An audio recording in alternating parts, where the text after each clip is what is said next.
Is it visible to you? Yes, ma'am. Yes, ma'am. Okay. Let's start then.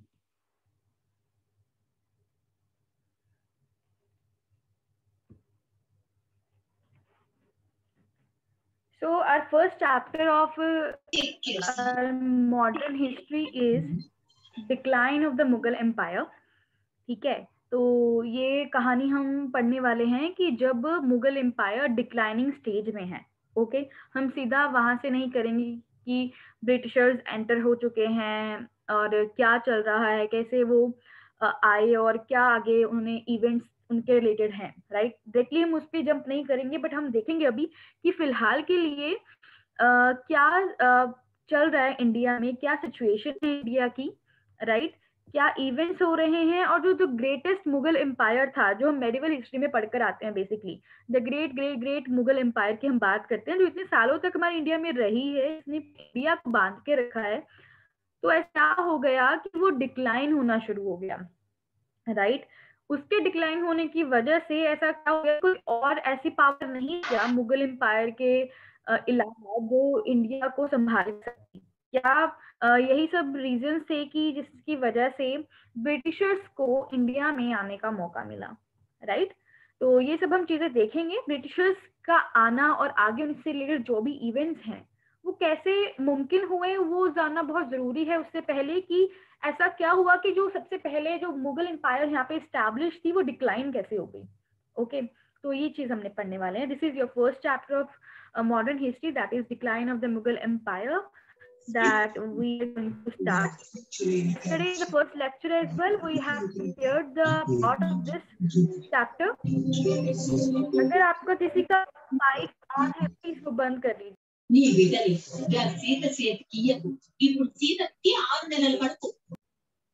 किसी का mic on है please अपना mic बंद कर लीजिए। Thank you so much. Okay, so let's start with this chapter. तो basically Babur to Aurangzeb की कहानी सबको पता है कि बाबर आए, he was the founder of the Mughal empire, right. So basically Babur से लेके औरंगजेब की कहानी क्या थी, अ लार्ज कंसोलिडेटेड एम्पायर आपको यहाँ पे देखने को मिलती है, ठीक है। और जैसे जैसे हमने देखा कि बाबर के बाद कैसे कैसे एक एक रूलर आते हैं, और जैसे जैसे एक रूलर आता है वो और मुगल एम्पायर की टेरिटरीज को इंक्रीज करता है। तो हमें कंसोलिडेशन देखने को मिलता है, एक कंसोलिडेटेड एम्पायर देखने को मिलती है। बाबर से लेके औरंगजेब के समय तक ये काफी स्टेबल एम्पायर थी यहाँ पे, right. Then strong defense against the foreign invasion देखने को मिलता है, बिकॉज इनके पास बहुत ही स्ट्रॉन्ग मिलिट्री थी। एवरीवेयर इनका बहुत स्ट्रॉन्ग होल्ड था डिफेंस के ऊपर, कि फॉरेन इन्वेजन इनके टाइम पर नहीं हुई थी, इन्होंने काफी डिफेंस बना के रखा था। Okay, then you know that कि मुगल्स के अलावा भी और भी अदर पावर्स इंडिया में उस वक्त भी थी। They marked with the harmony, prosperity, uniformity in the administration, military conquest, enrichment of the culture, etc. That all things happened from Babur to Aurangzeb period. Okay, along with the territorial climax, but the reason of Aurangzeb had shown the definite decline in all spheres. Aurangzeb के time में भी आपको territorial expansion देखने को मिलता है, ठीक है। बहुत ही स्टेबल एम्पायर था, नो डाउट, बट औरंगजेब के टाइम से ही ये डिक्लाइनिंग मतलब होना शुरू हो गया था, ये डिक्लाइन स्टेज में जाना शुरू हो गया था। हियर इन द मैप देख सकते हो कि ये जो पूरा का पूरा आपको ये पिंक आपको ये पोर्शन दिख रहा है, ठीक है। नॉर्थ इंडिया से लेकर साउथ तक ये पूरा का पूरा वो शेयर है 1700 तक का, जब आपकी मुगल एम्पायर फैली हुई थी। ये बेसिकली आपका औरंगजेब तक का समय है, जब पूरी मुगल एम्पायर नॉर्थ से लेकर साउथ तक फैली हुई थी। तो आप देख सकते हो कितनी बड़ी एम्पायर थी ये, ठीक है। तो बात हो रही है कि अभी औरंगजेब का समय है, मॉडर्न हिस्ट्री में हम बात कर रहे हैं कि उसी के समय से जो ये डिक्लाइन होना ये शुरू हो गया था। तो वो कैसे होता है वो देखते हैं।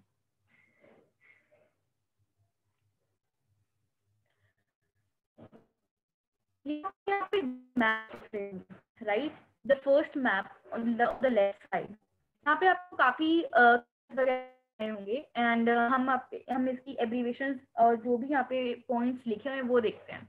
तो बेसिकली ये है बाबर से औरंगजेब के समय का मैप है ये, कि कैसे कैसे इनका एक्सपेंशन हुआ और कैसे मुगल एम्पायर हमारे सामने आती है, राइट। तो ये तो बाबर का समय है। ये जो क्रीम कलर का आपको दिख छोटा सा portion in the northern India, ये एक सिर्फ बाबर के समय का है। इतना सा सिर्फ मुगल एम्पायर था। उसके बाद आपको ये मुगल एक्सपेंशन देखने को मिलता है 1605 के समय में, जो आपको ये यहाँ तक देखने को मिलता है, सेंट्रल इंडिया तक को मिल रहा है, that period of basically Akbar. And then आपको उससे ज्यादा एक्सपेंशन कब देखने को मिलता है, सदर्न इंडिया तक वो देखने को मिलता है औरंगजेब के टाइम पे, राइट। तो इस तरह से हम देखते हैं कि कैसे मुगल एम्पायर की एक्सपेंशन होती है और कैसे एक बहुत बड़ी एम्पायर ये बनती है। और ये बहुत ही कंसोलिडेशन हुआ था एक एक करके टेरिटरी का, एक साथ से नहीं हुआ, एंड बहुत स्टेबल एम्पायर रही है ये। अब हम अगर 18th सेंचुरी की बात की जाए तो आपको देखने को मिलेगा कि मुगल्स के साथ साथ और भी जो अदर रीजनल पार्ट्स थी वो भी क्या है, वो और भी स्ट्रांग हो जाती हैं, right. In the 18th century जब हम पढ़ते हैं आपको और भी रीजनल पार्ट्स के बारे में देखने को मिलता है और वो भी बहुत ज्यादा स्ट्रांग हो जाती हैं। जैसे कि आपको देखिएगा, आपको पता है कि सेंटर में आपके आपके सॉरी इस साइड दिल्ली की साइड तो आपके क्या है, मुगल्स थे, राइट। मुगल्स के साथ साथ उनको मुगल्स को इस वक्त और भी ज्यादा इश्यूज का सामना करना पड़ा। क्यों? उनके लेफ्ट साइड तो आपको पता है कि यहाँ पे राजपूत थे, और on the upper side Punjab Kashmir के रीजन में उनको सिख्स देखने को मिलते थे, और ईस्टर्न साइड उनको जाट्स देखने को मिलते थे, एंड द सदर्न साइड उनको मराठास के साथ इश्यूज फेस करने को मिल रहा था, ठीक है। और यही समय भी था जब आपका ब्रिटिशर्स भी क्या है आपको इंडिया के मैप में देखने को मिल रहे हैं, ठीक है। वो अभी अपनी कोशिश कर रहे हैं अपने आप को बढ़ाने की, ठीक है, कैसे वो इंडिया में आते हैं और कैसे अपनी अपनी अपनी जो एक्सपेंशन है वो करते हैं, ठीक है। इसके अलावा आपको और भी नीचे मसूर वगैरह देखने को मिलेगा, जहाँ पे आपको हैदर अली देखने को मिलेगा। यहाँ पे आपको हैदराबाद देखने को मिलता है, जहाँ पर आपको निजाम देखने को मिलते हैं। तो here we can see basically कि आपको कितने तरह की रीजनल पार्ट देखने को मिल रही हैं, जबकि पहले क्या होता था कि आपको एक बिगेस्ट एक पार्ट देखने को मिलती थी, that was the great Mughal empire. तो ये फर्क रहा है दो मैप्स में कि आखिर इतनी बड़ी जो एम्पायर थी लेटर स्टेज में, उसका एक्सपेंशन इतना कम कैसे हो गया, उनकी टेरिटरीज इतनी कम कैसे हो गई, और उनका जो इतना होल्ड था बाकी रीजनल पार्ट्स के ऊपर, प्लस द डिफेंस जो था अगेंस्ट द फॉरेन इन्वेजन, वो इतना कम कैसे हो गया कि उनका जो एक्सपेंशन है वो तो कम हुआ ही, बल्कि उनकी जो एम्पायर है वो भी डिक्लाइन होनी शुरू हो गई, राइट। तो ये दो मैप्स है आपके सामने, बिफोर और एक आफ्टर वाला। हम अब ये देखेंगे कि ये लेफ्ट से राइट तक हम पहुंचे कैसे। Okay okay, so what led to the decline of the Mughal empire. हमने देखा कि कितनी बड़ी एम्पायर थी, हमने शुरू से हम सुनते आ रहे हैं, हमने कितनी कहानियां सुनी होंगी। तो सबसे मेजर क्वेश्चन सबसे पहले यही अराइज होगा कि that what actually led to the decline of the Mughal empire, right. तो क्या क्या कारण रहे होंगे उसके बारे में हम देखेंगे।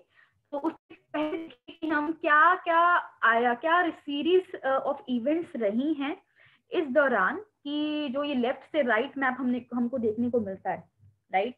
तो the scholarly opinion regarding the causes of decline of Mughals can be broadly divided into two aspects. The first one is the Mughal-centric view, which sees the causes of decline within the structure and the function of the empire itself. The second aspect is related to the region-centric view, which attributes the turmoil and the instability in the different part of the India as a cause of a decline. However, both the aspects were equally responsible for the decline of the mighty empire. एक तो आप Mughal centric view को सामने रखते हुए आप बोल सकते हो कि या there were some problems in their structure and their function or their administration itself, कि जिसकी वजह से मुगल एम्पायर क्या हुआ, डिक्लाइन हुआ।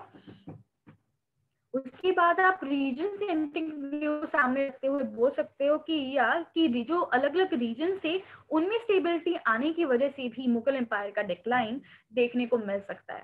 तो ये क्या मुगल सेंट्रिक व्यूज रहे हैं, क्या रीजन सेंट्रिक व्यूज रहे हैं, जब हम वो सीरीज ऑफ इवेंट्स अब कवर करने वाले हैं नेक्स्ट स्लाइड से, तब आपको पता चलेगा। Am I clear till now? Yes ma'am. Yes ma'am.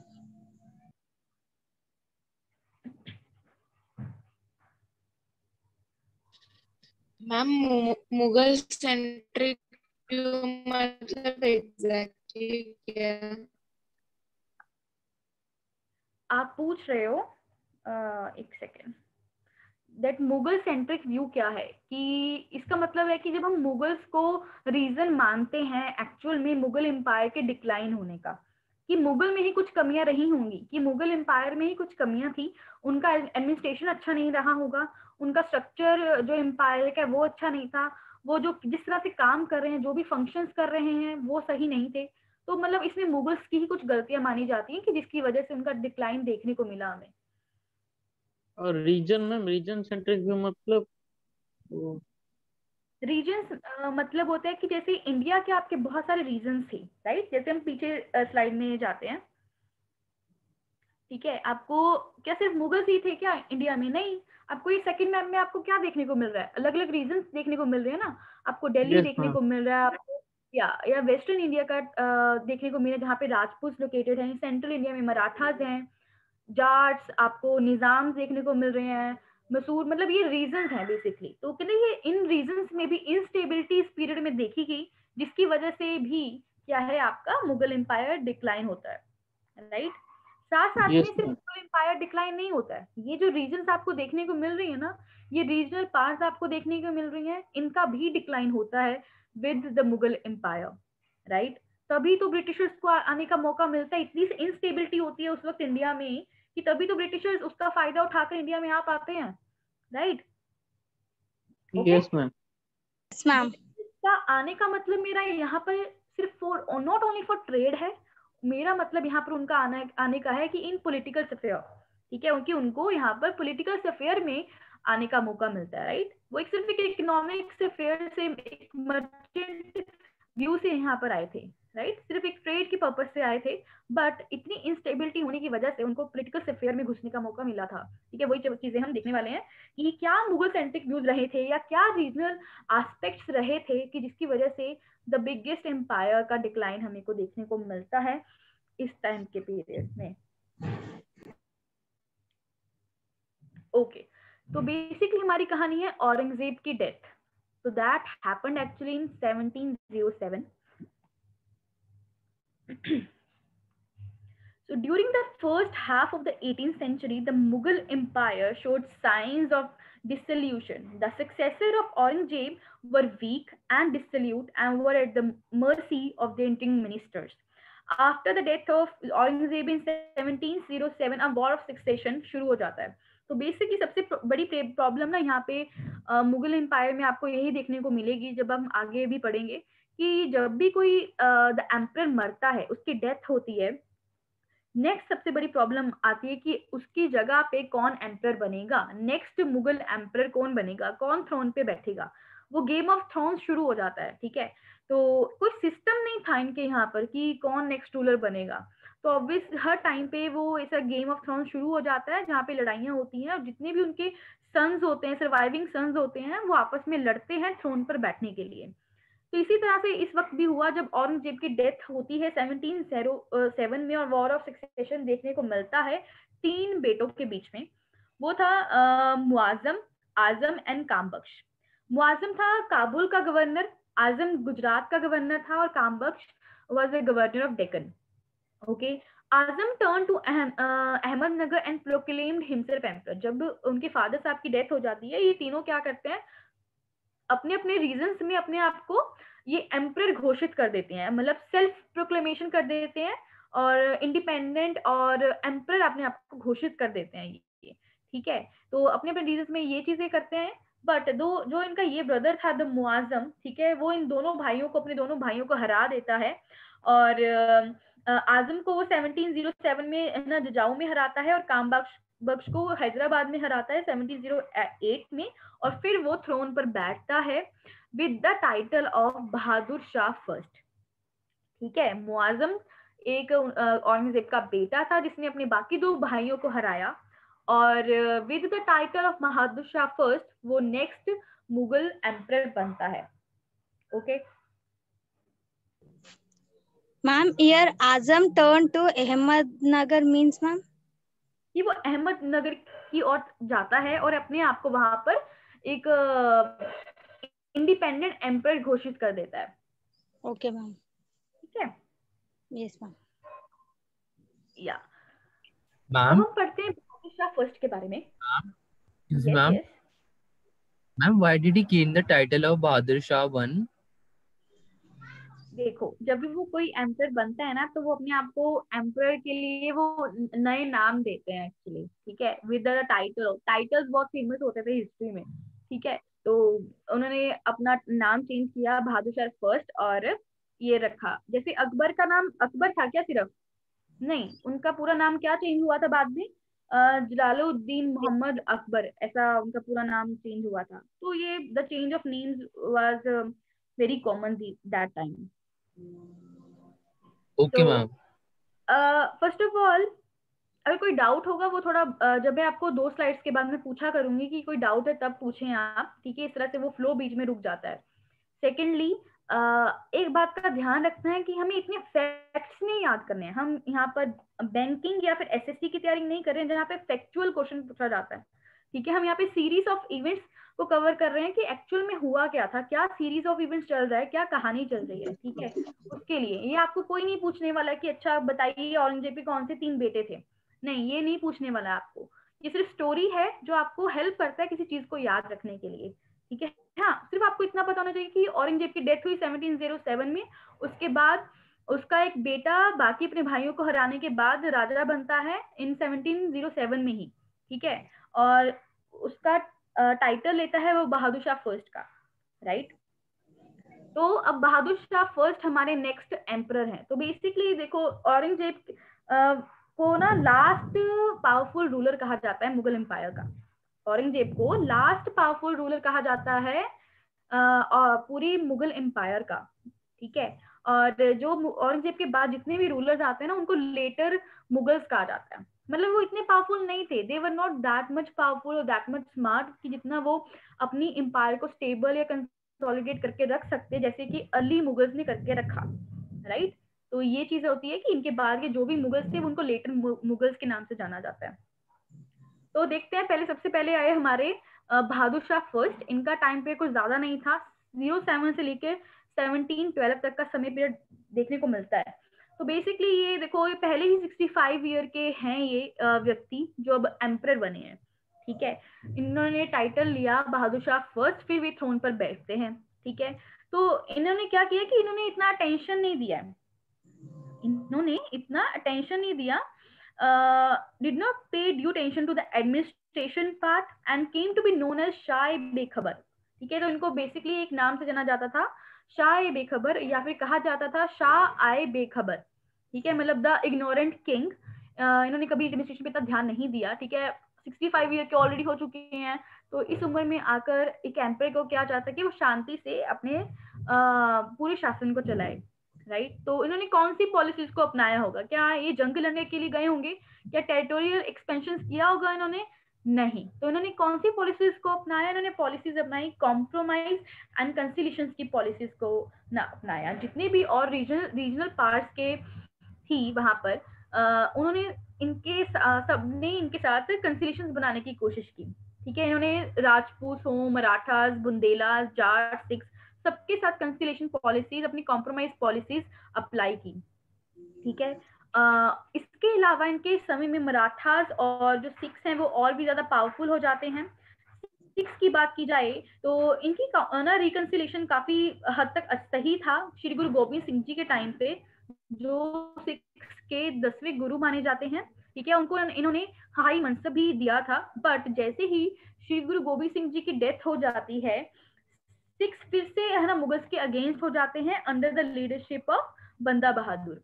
Okay, तो फिर मुगल जो होते हैं उनको हराते हैं, बंदा बहादुर को हराते हैं एट लोहगढ़। वो बैटल ऑफ लोहगढ़ के नाम से फेमस है ये, जब मुगल्स सिक्स को हराते हैं।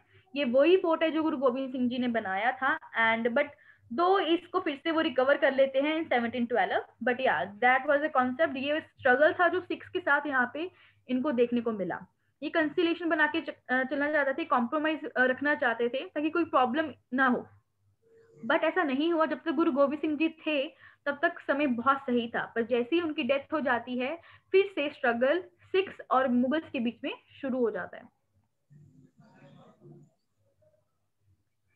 अगर बात की जाए राजपूत की, तो एक सेकेंड, अगर बात की जाए राजपूत की तो उनके साथ भी कॉम्प्रोमाइज करना चाहते थे, ठीक है। उनके साथ क्या किया इन्होंने, तो to have better control over Marwar और आम्बेर, ये दो इंपॉर्टेंट रीजन थे राजपूत के। He force Ajit Singh of Marwar to submit the Mughal authority, इन्होंने उन्हें भी फोर्स किया कि वो मुगल अथॉरिटी को समर्पित कर दें, ठीक है। उसके बाद इन्होंने he made attempts to garrison Amber and replace Jaisingh. तो अम्बेर में इन्होंने क्या किया, इन्होंने जयसिंह को उसके ही छोटे ब्रदर विजय सिंह के साथ रिप्लेस करने की कोशिश की, ठीक है। अगर उसको वो रिप्लेस कर पाते तो जो उसका ब्रदर होता वो किसके हक में होता, वो मुगल्स के हक में होता, ये भी इन्होंने कोशिश की।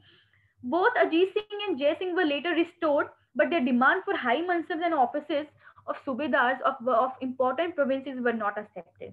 देखो प्रॉब्लम्स हमेशा क्या आती थी राजपूत के साथ, कि Rajput were always demanding the high mansabs, वो हाई मनसब्स डिमांड कर रहे थे, ठीक है। बट मुगल्स ने इस टाइम पीरियड में उनको वो हाई जो रैंक थे वो नहीं प्रोवाइड किए, इसलिए कभी उनके साथ कॉम्प्रोमाइज नहीं हो पाया, राजपूत कभी खुश नहीं हो पाए इनके टाइम पीरियड के दौरान, दो उन्होंने कोशिश बहुत की।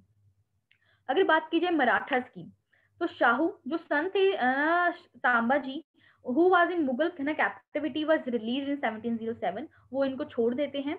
He granted them the Sadeshmukhi of Deccan but not the Chauth। अब मराठास की डिमांड क्या थी उस वक्त के टाइम में, उनको दो राइट्स चाहिए थे, सदेशमुखी के और चौथ के, कि मतलब उनके जहाँ पे वो रूल कर रहे हैं, जहाँ पर वो प्रेजेंट हैं, वहां पे वो ये दो तरह के जो टैक्सेस हैं उनको कलेक्ट कर सकें, ठीक है। वो ये डिमांड कर रहे थे, बट देखो ये उनके साथ भी कॉम्प्रोमाइज नहीं कर पाए, इन्होंने सदेशमुखी तो ग्रांट कर दिया बट चौथ जो टैक्स था उसको ग्रांट नहीं कर पाए। तो मराठास भी इस केस में क्या होते हैं, खुश नहीं हो पाते हैं। Okay, he also didn't recognize Shahu as rightful Maratha king, बल्कि जो उस वक्त मराठा किंग शाहू जी थे, उनको भी ये रिकॉग्नाइज नहीं करते हैं, ठीक है। उनकी सुपरमेसी को नहीं एक्सेप्ट करते हैं, ठीक है। एंड और बल्कि उनके अलावा ये जो ताराबाई और उनके बेटे थे उनको ये एक्सेप्ट करते हैं as a rightful Maratha king, ठीक है। And Maratha does remain dissatisfied, तो इनके साथ भी इनका कॉम्प्रोमाइज नहीं हो पाता है, वो भी कुछ नहीं रहते हैं, ठीक है।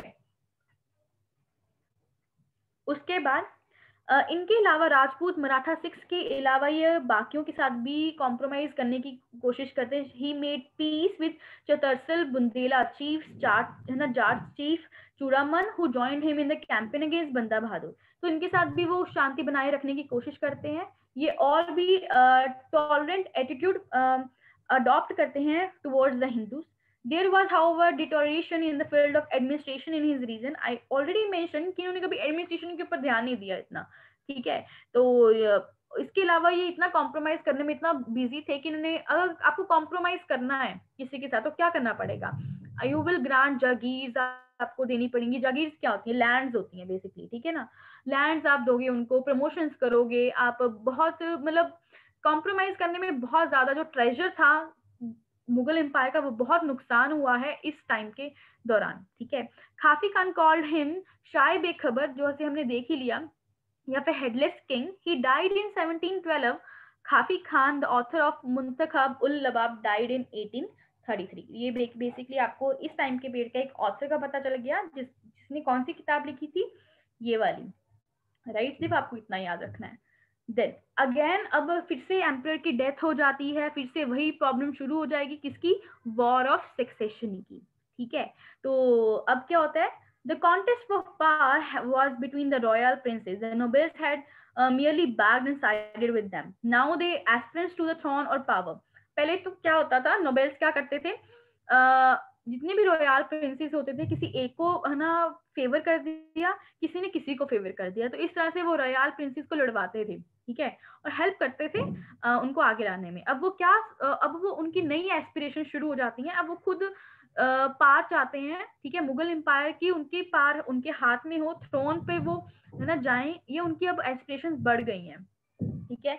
अब वॉर ऑफ सक्सेशन आपको किसके बीच में देखने को मिलेगा, 4 बेटों के बीच में देखने को मिलता है, जहांगीर शाह, रफीउज खान, अजीमुशान एंड जहांशाह, इन चारों के बीच में वॉर ऑफ सक्सेशन को देखने को मिलता है, जिसमें से जहांदर शाह निकल कर आते हैं और वो नेक्स्ट आपके मुगल रूलर बनते हैं with the help of whom, with the help of Zulfiqar Khan, ठीक है, जो कि ईरानी पार्टी से बिलोंग करते थे। तो इनकी हेल्प से वो जहांदर शाह नेक्स्ट मुगल रूलर बनते हैं, though he was a weak ruler, okay, but या उनका जो नोबेल था जुल्फिकार खान जिसने उसकी हेल्प की थी, ही वाज वेरी स्ट्रांग, जिसकी मदद से वो नेक्स्ट आपको रूलर देखने को मिलेंगे।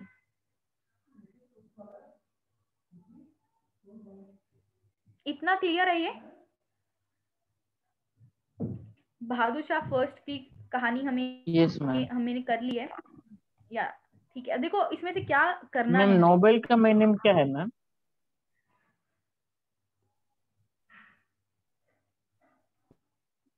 अब हमें क्या करना है मैम इसमें, नोबेल्स का मीनिंग या जो आपके ये अलग अलग ऑफिसर्स होते हैं ना, ये जो अलग अलग ऑफिसर्स होते हैं आपके Okay. किसी एडमिनिस्ट्रेशन में, ठीक है, वो नोबेल्स कहा जाता है, ठीक है। वो अलग अलग पार्टी से, अलग अलग रीजन से Okay. बिलोंग करते थे, उनकी अलग अलग एथनिसिटी देखने को मिलेगी। मुगल एम्पायर में हमें बेसिकली अलग अलग तरह के नोबेल्स देखने को मिलते थे। एक तो नेटिव्स होंगे जो कि अपने इंडिया से ही बिलोंग करते थे, नेटिव्स, ठीक है, वो मतलब उन्हें हिंदुस्तानी या फिर इंडियन नोबेल्स कहा जाता था। उसके अलावा आपको ये अभी ईरानी नोबेल्स का नाम आया, ये ईरान से ही आए थे, ठीक है। इसके अलावा आपको तुरानी नोबेल्स है ना देखने को मिलेंगे जो कि तुर्किश थे, तो तुर्किश रीजन से आए थे, ठीक है। तो बेसिकली ये वो लोग थे जब स्टार्टिंग में जब मुगल्स इंडिया में एंटर हुए थे ना, दीज वर दोज पीपल्स जो मुगल्स के साथ इंडिया में एंटर हुए थे, ठीक है ना।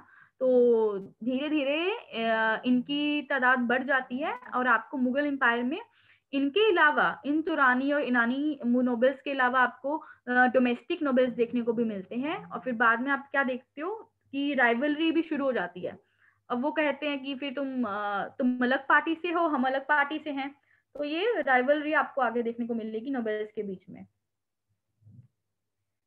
व्हाट आई वाज सेइंग कि आपको क्या करना है इसमें से। देखो मैंने पूरी कहानी बता दी कि क्या कहानी है, बहादुर शाह ने क्या किया। आपको इतना पता होना चाहिए कि ये 65 ईयर ओल्ड के पर्सन थे जो थ्रोन पर आते हैं, ठीक है। शाह बेखबर के नाम से जाने जाते थे ये। इन्होंने सबसे पहले काम क्या किया, ये पॉलिसी ऑफ कॉम्प्रोमाइज और कंसिलेशन अपनाते हैं सभी के साथ, चाहे वो राजपूत, मराठा, सिख, जितने भी उनके साथ ये कॉम्प्रोमाइज की पॉलिसीज अपनाते हैं। वो पॉलिसीज इनकी कभी भी मतलब नहीं, मुमकिन नहीं हो पाती हैं, ठीक है, कभी सेटिस्फाई नहीं हो पाता है।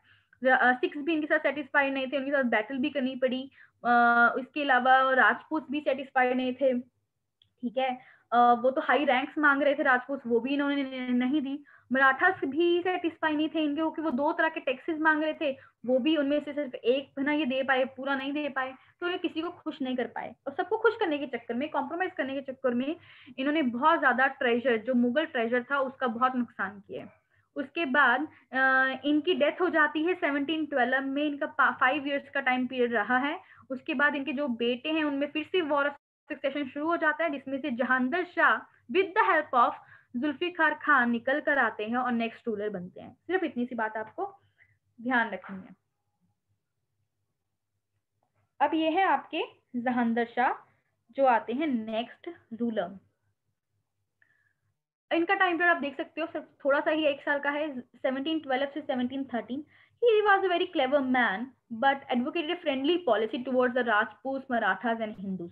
ठीक है, जो इनके प्रीवियस रूलर नहीं कर पाए वो उन्होंने करने की कोशिश की है, ठीक है, कि उनके साथ जो भी इनके रीजनल पावर्स हैं उनके साथ इन्होंने कॉम्प्रोमाइज और फ्रेंडली पॉलिसीज अपनाने की कोशिश की है, ठीक है। एंड और इन्होंने क्या किया है कि एक चीज हमें क्या याद रखनी है, ये कि इन्होंने जो पॉलिसीज थी औरंगजेब की उनको अबैंडन कर दिया, एंड इन्होंने हिंदूज के लिए अडॉप्ट किया very liberal attitude towards the Hindus. बल्कि जो जिजिया टैक्स होता था वो भी इन्होंने क्या कर दिया था, अबॉलिश कर दिया था, ठीक है। तो दैट मीन्स काइंड ऑफ इन्होंने अकबर की कुछ पॉलिसीज, मतलब जो लिबरल पॉलिसीज थी टुवर्ड्स द हिंदूज, वो अपनाने की कोशिश की थी, और औरंगजेब की सभी पॉलिसीज को उन्होंने अबैंडन कर दिया था। और आपको क्या देखने को मिलेगा कि जुल्फिकार खान बहुत ही इंपॉर्टेंट पर्सन है जिसने इनकी हेल्प की थी थ्रोन पर आने के लिए। ठीक है। एंड जब वो थ्रोन पर आ जाते हैं, यही जुल्फिकार खान इनके वजीर बनते हैं, ठीक है।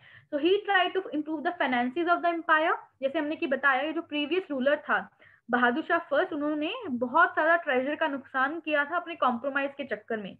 तो जुल्फिकार खान एज ए वजीर ये बहुत कोशिश करते हैं इसके एम्पायर की फाइनेंसेस को सुधारने की, ठीक है। और बाय चेकिंग क्या reckless growth of jagirs and offices and force the mansabdar to maintain the official quota of troops, ठीक है। ये चेक रखते हैं कि जो जागीर्स बढ़ती जा रही हैं, कि हम जागीर ज्यादा बांट रहे हैं, उनके ऊपर इन्होंने ध्यान रखा। और जितने भी ऑफिसर्स थे और मनसबदार थे उनके ऊपर ध्यान रखा कि जितना वो कोटा है ट्रूप्स का, ठीक है ना, कि देखो जितने भी नोबेल्स ना, अलग अलग तरह के नोबेल्स होते थे, मतलब ये आपके ये किस बेसिस पे होते थे कि कितने ये ट्रूप्स अपने पास रखेंगे, ठीक है। जैसे फॉर एग्जांपल कि कोई नोबेल है, वो 500 to 1000 उसने ट्रूप्स रखे हुए हैं अपने पास, ठीक है, हॉर्समैन और अदर कैवलरी वगैरह की रखी हुई है, उसकी बेसिस पे इनका कोटा होता था। तो वो भी इन्होंने चेक रखा कि वो अपना कोटा जो ट्रूप्स का है वो मेंटेन कर रहे हैं या नहीं कर रहे हैं। यही जो कोटा होता है ट्रूप्स का, यही आगे जाके एम्परर की मदद करता है जब एम्परर को जरूरत होती है। तो उन्होंने वो चीज का भी चेक रखा।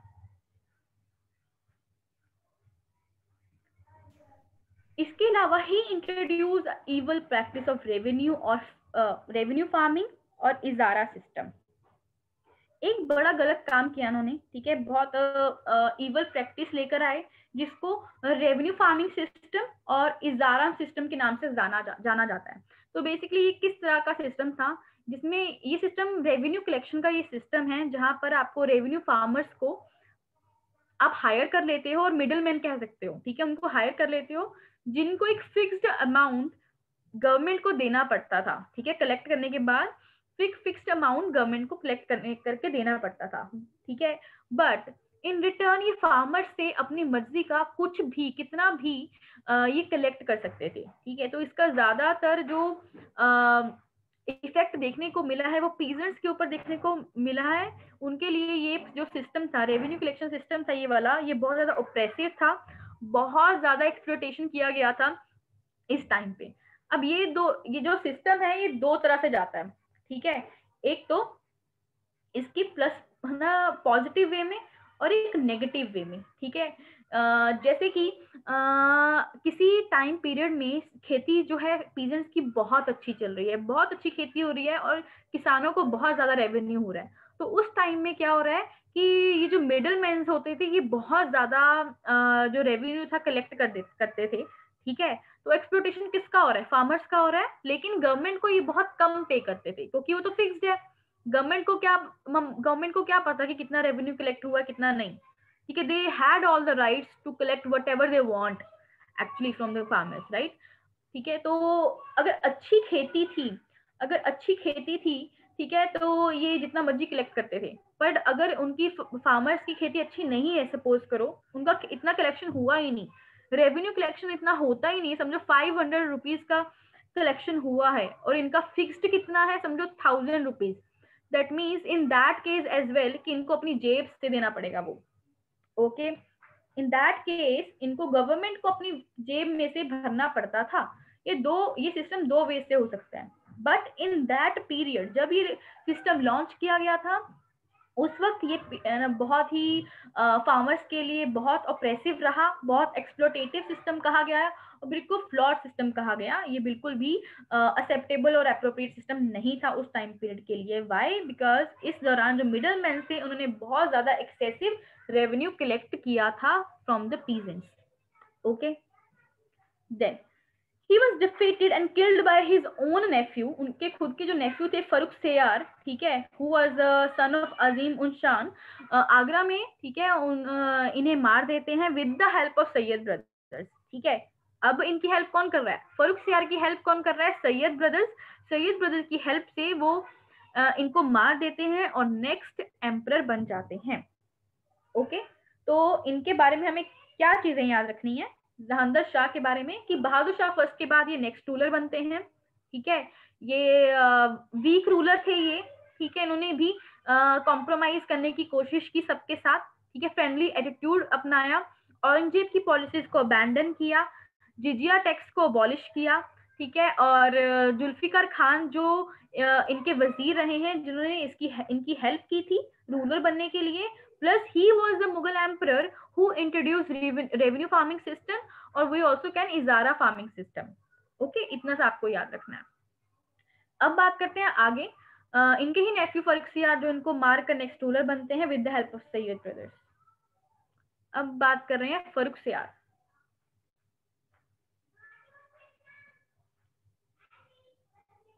एक सेकेंड,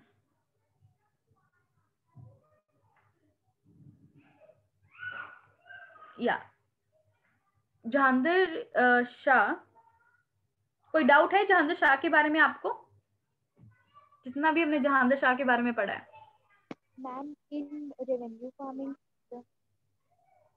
सॉरी प्लीज दोबारा बोलिए। Ma'am in revenue farming system both they collected tax and whatever they want to collect for free as well. Okay, what is your exact question? Your voice is too low. Please write in the comment box. I'm not able to hear you properly. What is your exact question? Ma'am, I'm asking that in revenue farming system, they were able to collect tax also, and they were able to collect whatever they want to collect for free. यार देखो वही है ना कि इनकी मर्जी थी कि इनको क्या कलेक्ट करना है, कितना रेवेन्यू कलेक्ट करना है पीजेंट से, वो इनके ऊपर डिपेंड करता था। गवर्नमेंट ने कभी इनको ये नहीं बताया कि आपको कितना टैक्स, फार्मर से कितना टैक्स लेना है, कितना कलेक्ट करना है, कितना नहीं। वो गवर्नमेंट इनको नहीं बताती थी, इनकी मर्जी थी, कितना भी कुछ भी कलेक्ट कर सकते थे। ठीक है, मतलब दे वर फ्री, मतलब क्या था, they were having all the rights to collect the revenue from the peasants. ठीक है, अपनी मर्जी का ये रेवेन्यू उनसे कलेक्ट कर सकते थे। Okay ma'am, got it. या मैम, यस मैम यहाँ पे आजिम 2 है या फिर ये सेम पर्सन की बात हो रही है? आजिम कहाँ पर? इसी स्लाइड में? यस मैम, ये फारुखसियार के एक तो फादर को बोला है कि ये आजिम, और एक मैम जब औरंगजेब के सन थे आजिम, तो ये 2 अलग अलग पर्सन है या सेम? नहीं, ये अलग पर्सन है। ये पूरा नाम है अजीम उस शान। ये अजीम उस शान की बात की जा रही है। ठीक है, let me show you.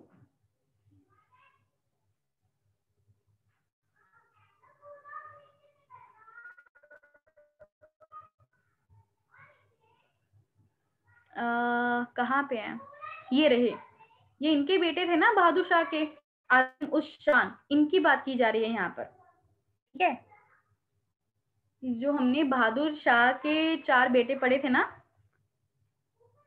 Yes ma'am, आजिम उस शान, उनकी बात की जा रही है। ठीक है, ये औरंगजेब वाले उनकी बात नहीं की जा रही है। ठीक है, ये बीच में हाइफन आई थिंक मैंने डालना भूल गई हूँ। ये बीच में एक हाइफन होता है इनके नाम के बीच में, आजिम उस शान। ठीक है, चलो, एनी डाउट इसके अलावा जहांगीर शाह के बारे में कोई डाउट है?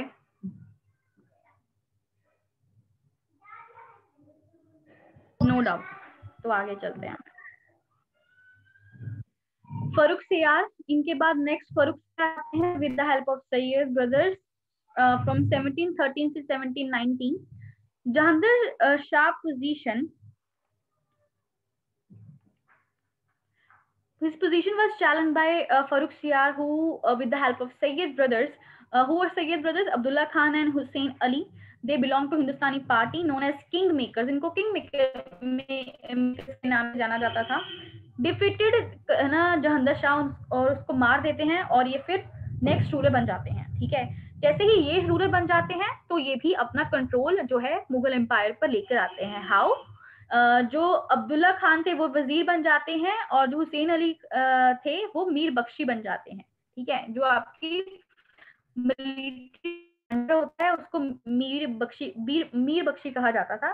तो ये दोनों ही जो मेन पोजीशंस होती हैं एडमिनिस्ट्रेशन में, ठीक है, और मिलिट्री में, ये 2 मेन पोजीशंस को एक्वायर कर लेते हैं। ठीक है, दैट मीन्स इतनी 2 बड़ी पोजीशंस को एक्वायर करने का मतलब क्या था? They will going to be play a very dominant control over the affairs of the empire. Then Farrukhsiyar regent saw the execution of Sikh leader Banda Bahadur, बंदा बहादुर जो सिख लीडर थे उनका एग्जीक्यूशन इस समय में देखा है। सैयद ब्रदर्स, ये लिखा हुआ है, ये भी इन दोनों के नाम। They followed a policy of religious tolerance. इन दोनों ब्रदर्स ने रिलीजियस टॉलरेंस की पॉलिसीज को अपनाया। इन्होंने भी जो जजिया टैक्स था और पिलग्रिमेज टैक्स था उसको अबॉलिश किया। ठीक है, जो तीर्थ कर बेसिकली लगाया जाता था उसको इन्होंने अबॉलिश किया। Killed by Syed brothers with the help of Marathas. बाद में क्या होता है कि फरूख, जब सैयद ब्रदर्स को लगता है कि वो इनके अकॉर्डिंग नहीं चल रहा है, तो Syed brothers with the help of Maratha, एक मराठा थे पेशवा जी बालाजी विश्वनाथ, उनकी हेल्प से ये फर्रुखसियार को मार देते हैं। पहले खुद ही इसको ये किंग बनाते हैं और बाद में इनको मार दिया जाता है। ठीक है, with the help of Peshwa Balaji Vishwanath. Okay, तो ये फर्स्ट टाइम हिस्ट्री में था, मुगल्स की हिस्ट्री में था, जब किसी एक एम्परर को मारा गया था बाय हिज ओन नोबल्स। उनके ही किसी एक नोबल्स ने, उनके ही नोबल्स ने उनको मार दिया था। ठीक है, तो इतना सी बात है, इतनी सी कहानी है इनकी। ठीक है, सिर्फ इनकी कहानी कुछ भी नहीं है, हमें सिर्फ सैयद ब्रदर्स को याद रखना है इनके बारे में। ठीक है, रेस्ट इसमें लिखा हुआ है कि what actually happened with east India company. इस समय आपको ईस्ट इंडिया कंपनी भी तो भारत में देखने को मिल रही है ना, तो वो क्या हुआ इनके टाइम पीरियड में, east India company was granted trading privileges उसको दिए गए, including exemption of custom duties for its trade through Bengal. पर फरमान and permission was granted to purchase 38 villages surrounding the three already held by the company. Okay, the company was also granted trading privileges in Bengal and further fortification of Calcutta was allowed by them. And this grant was instrumental in the setting up of a business and the colonization of Bengal, later to be followed by the rest of India by the East India Company. ठीक है, तो ये कुछ privileges इस time पे east India company को दिए गए थे। बल्कि जब ये वो टाइम था जब बंगाल में उनको ये प्रिविलेजेस, ट्रेडिंग प्रिविलेजेस दे दिए, कलकत्ता के लिए भी उनको परमिशन दे दिया गया, जिसकी वजह से वो अपना बिजनेस है वहां पे और भी ज्यादा ग्रो कर पाए। और फिर धीरे धीरे उन्होंने पूरे बंगाल को कॉलोनाइज कर लिया। बंगाल इतना बड़ा था उस वक्त, बंगाल जितना हमें आज देखने को मिलता है वो नहीं था, बल्कि आज का बंगाल प्लस जो बांग्लादेश है वो, प्लस जो आपका उड़ीसा का एरिया है और बिहार का एरिया है, ये सारा का सारा बंगाल के नाम से जाना जाता था। ठीक है, अब उसको कॉलोनाइज करने में ये चीजों ने हेल्प की, और बाद में आपको पता ही है कैसे कैसे उन्होंने रेस्ट ऑफ इंडिया को कॉलोनाइज किया। ठीक है, तो ये कहानी यहाँ से शुरू हुई थी। इन्होंने इस टाइम पे इनको बहुत ज्यादा ट्रेडिंग प्रिविलेजेस दिए थे जब ब्रिटिश बंगाल साइड में थे। ओके, ये हुआ था। ये हम और डिस्कस करेंगे डिटेल्ड में जब हम ब्रिटिशर्स पर पहुंचेंगे। फर्रुखसियार के बारे में आपको इतना ही देखना था, आगे देखते हैं। इसके बाद आते हैं मोहम्मद शाह 1719 से 1748। ये भी सैयद ब्रदर्स की हेल्प से आते हैं। एक्चुअली देखो आपने पीछे क्या देखा कि जहांगीर शाह को मार दिया गया, सैयद ब्रदर्स अब लेकर आते हैं नेक्स्ट रूलर को, दैट वाज फर्रुखसियार। फर्रुखसियार उनके अकॉर्डिंग नहीं चल रहा है, फर्रुखसियार को भी वो खुद मरवा देते हैं, सैयद ब्रदर्स खुद मरवा देते हैं। अब वो नेक्स्ट रूलर्स लेकर आते हैं, अब बड़ी जल्दी जल्दी में वो नेक्स्ट रूलर्स लेकर आते हैं। ठीक है, जैसे कि नेक्स्ट रूलर्स कौन आता है, जैसे रवि उद दराजत और रवि उद दौला, इन दोनों को वो फटाफट मतलब रूलर्स बनाते हैं। एक की तबीयत खराब हो जाती है और एक वीक रूलर था, तो ये भी मतलब नहीं चल पाता है। उसके बाद रोशन अख्तर जो सन था जहांशाह का, was placed on the throne with the title of Mohammad Shah. ठीक है, फिर वो रोशन अख्तर को with the title of Mohammad Shah next ruler बनाते हैं। कौन बनाता है ये सारे को रूलर, कौन बना रहा है, ये सैयद ब्रदर्स हेल्प कर रहे हैं इनकी। ठीक है, सैयद ब्रदर्स की हेल्प से ये रूलर बन रहे हैं, तभी तो इनको किंग मेकर के नाम से जाना जाता है अपनी हिस्ट्री में। अगर इनकी बात की जाए Mohammad Shah, he was very a pleasure lover, you know, काफी प्लेजर सीकिंग है ना पर्सनालिटी थे ये, इतना प्लेजर लवर थे ये कि इनको मोहम्मद शाह रंगीला के नाम से भी जाना जाता है। ठीक है, हिस्ट्री में मोहम्मद शाह रंगीला के नाम से इन्हें जाना जाता है, because he was a very pleasure loving personality. इन्हीं के टाइम पीरियड में आर्ट एंड कल्चर में आपको काफी है ना देखने को मिलेगा, डेवलपमेंट ऑफ ख्याल देखने को मिलता है, उर्दू भी लिटरेचर यहाँ पे डेवलप होता है इनके टाइम पीरियड में। इसके अलावा सैयद ब्रदर्स की बात की जाए, Syed brothers followed a policy of religious tolerance and they abolished the jizya as well as pilgrimage tax at many places.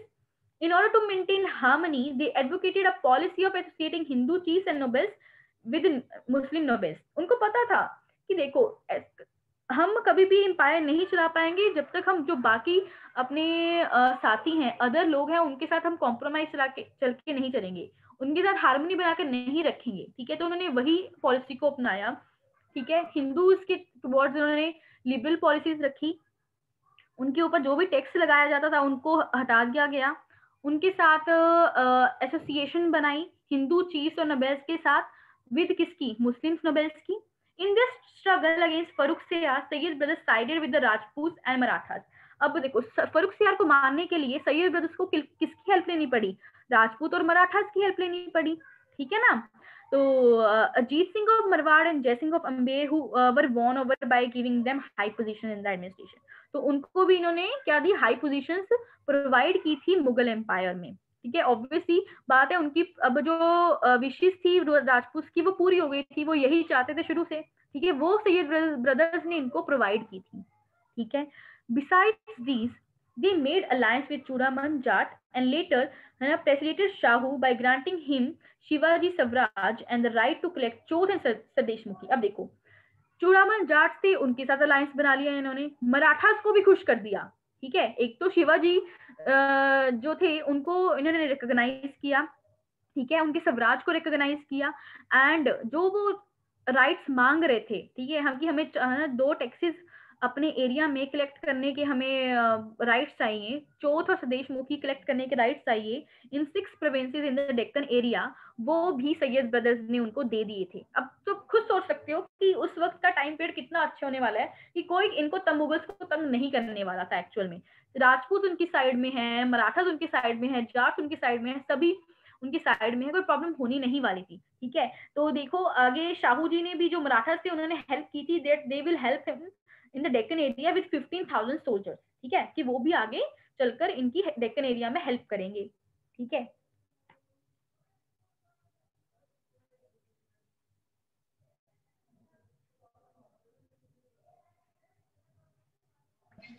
yeah, the efforts made by the Sayyid did not yield great results because they were constantly faced with rival factions and conspiracies in the court। अब देखो, Syed brothers काफी समय से आप सुनते आ रहे हो कि जहांगीर शाह को मरवाने में हेल्प की, फिर नेक्स्ट रूलर लेकर आते हैं, फिर इनको लेकर आते हैं, मतलब कितना समय से चलते आ रहे हैं। ठीक है ना। और जब कोई इतने अच्छे लेवल पे बढ़ता जाता है, इनकी पार्ट्स बढ़ती जा रही हैं। आपको देखने को मिलेगा कि राजपूत के साथ भी इनका अच्छा कॉम्प्रोमाइज हो गया, बाकी सभी रीजनल पार्ट्स के साथ भी अच्छा कॉम्प्रोमाइज हो गया।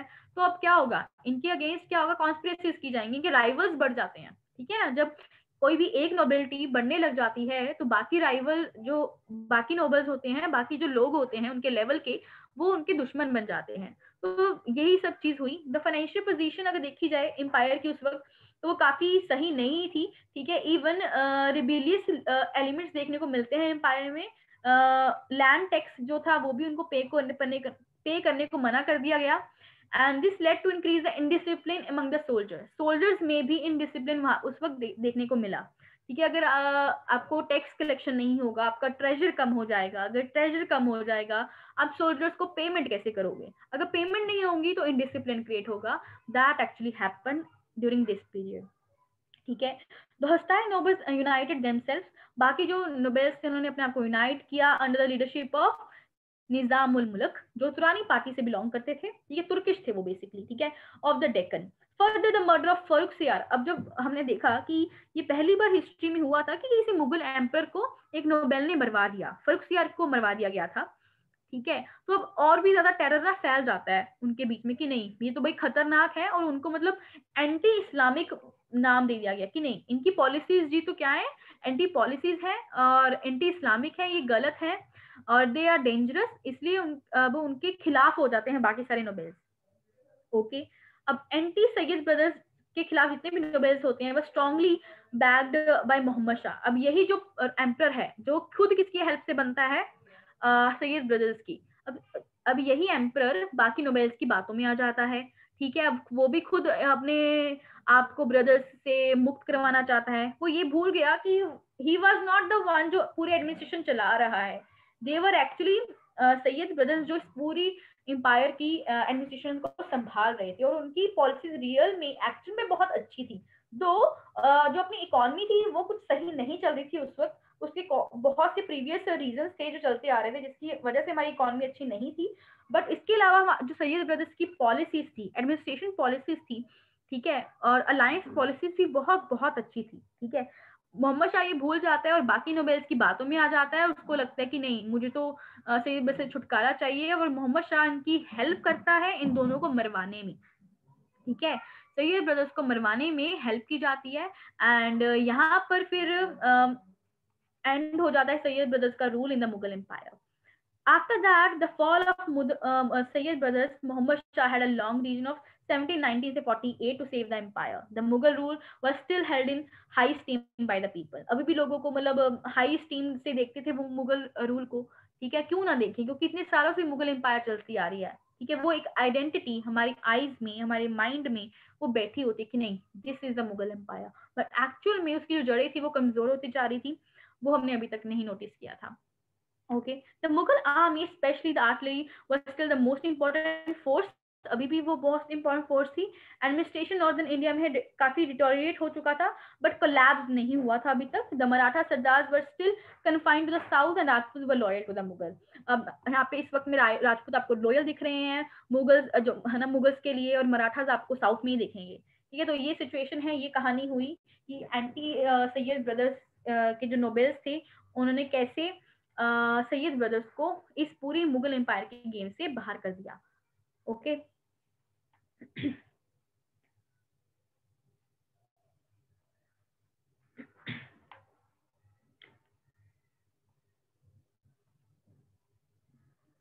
आगे क्या कहता है वो?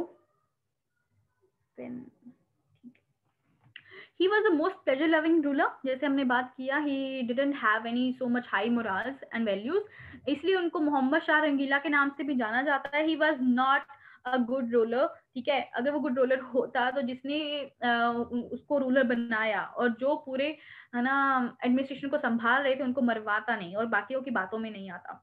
His first वजीर after the fall of Syed brothers कौन था? मोहम्मद अमीन Khan. After his death, Nizamul Mulk was appointed the वजीर।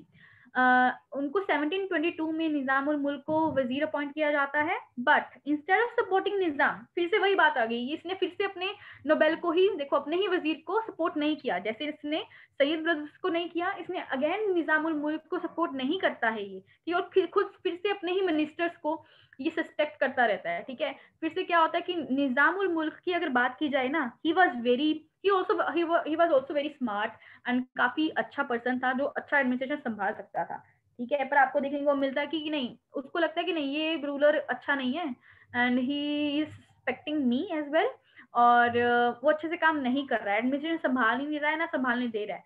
तो वो निजामुल मुल्क क्या करते हैं, इनको छोड़कर चले जाते हैं और वो डेक्कन की तरफ चले जाते हैं और वहां पे जाके अपने एम्बिशंस को परस्यू करते हैं। और हमें देखने को मिलता है कि वहां पे जाके ये एज अ इंडिपेंडेंट रूलर की तरह काम करने लगते हैं, जहां पर आगे चलकर ये हैदराबाद स्टेट को फाउंड करते हैं। ओके, तो हैदराबाद स्टेट ऐसे फाउंड होता है निजामुल मुल्क। तो आपको देखने को मिलेगा कि कैसे दो अच्छे आपको यहाँ पे वजीर देखने को मिलते हैं जो पूरे मुगल एम्पायर की एडमिनिस्ट्रेशन को संभाल सकते थे। क्या पता वो आगे चल के इस डिक्लाइनिंग मुगल एम्पायर को बचा भी सकते थे, लेकिन इस रूलर ने उन पर विश्वास नहीं किया।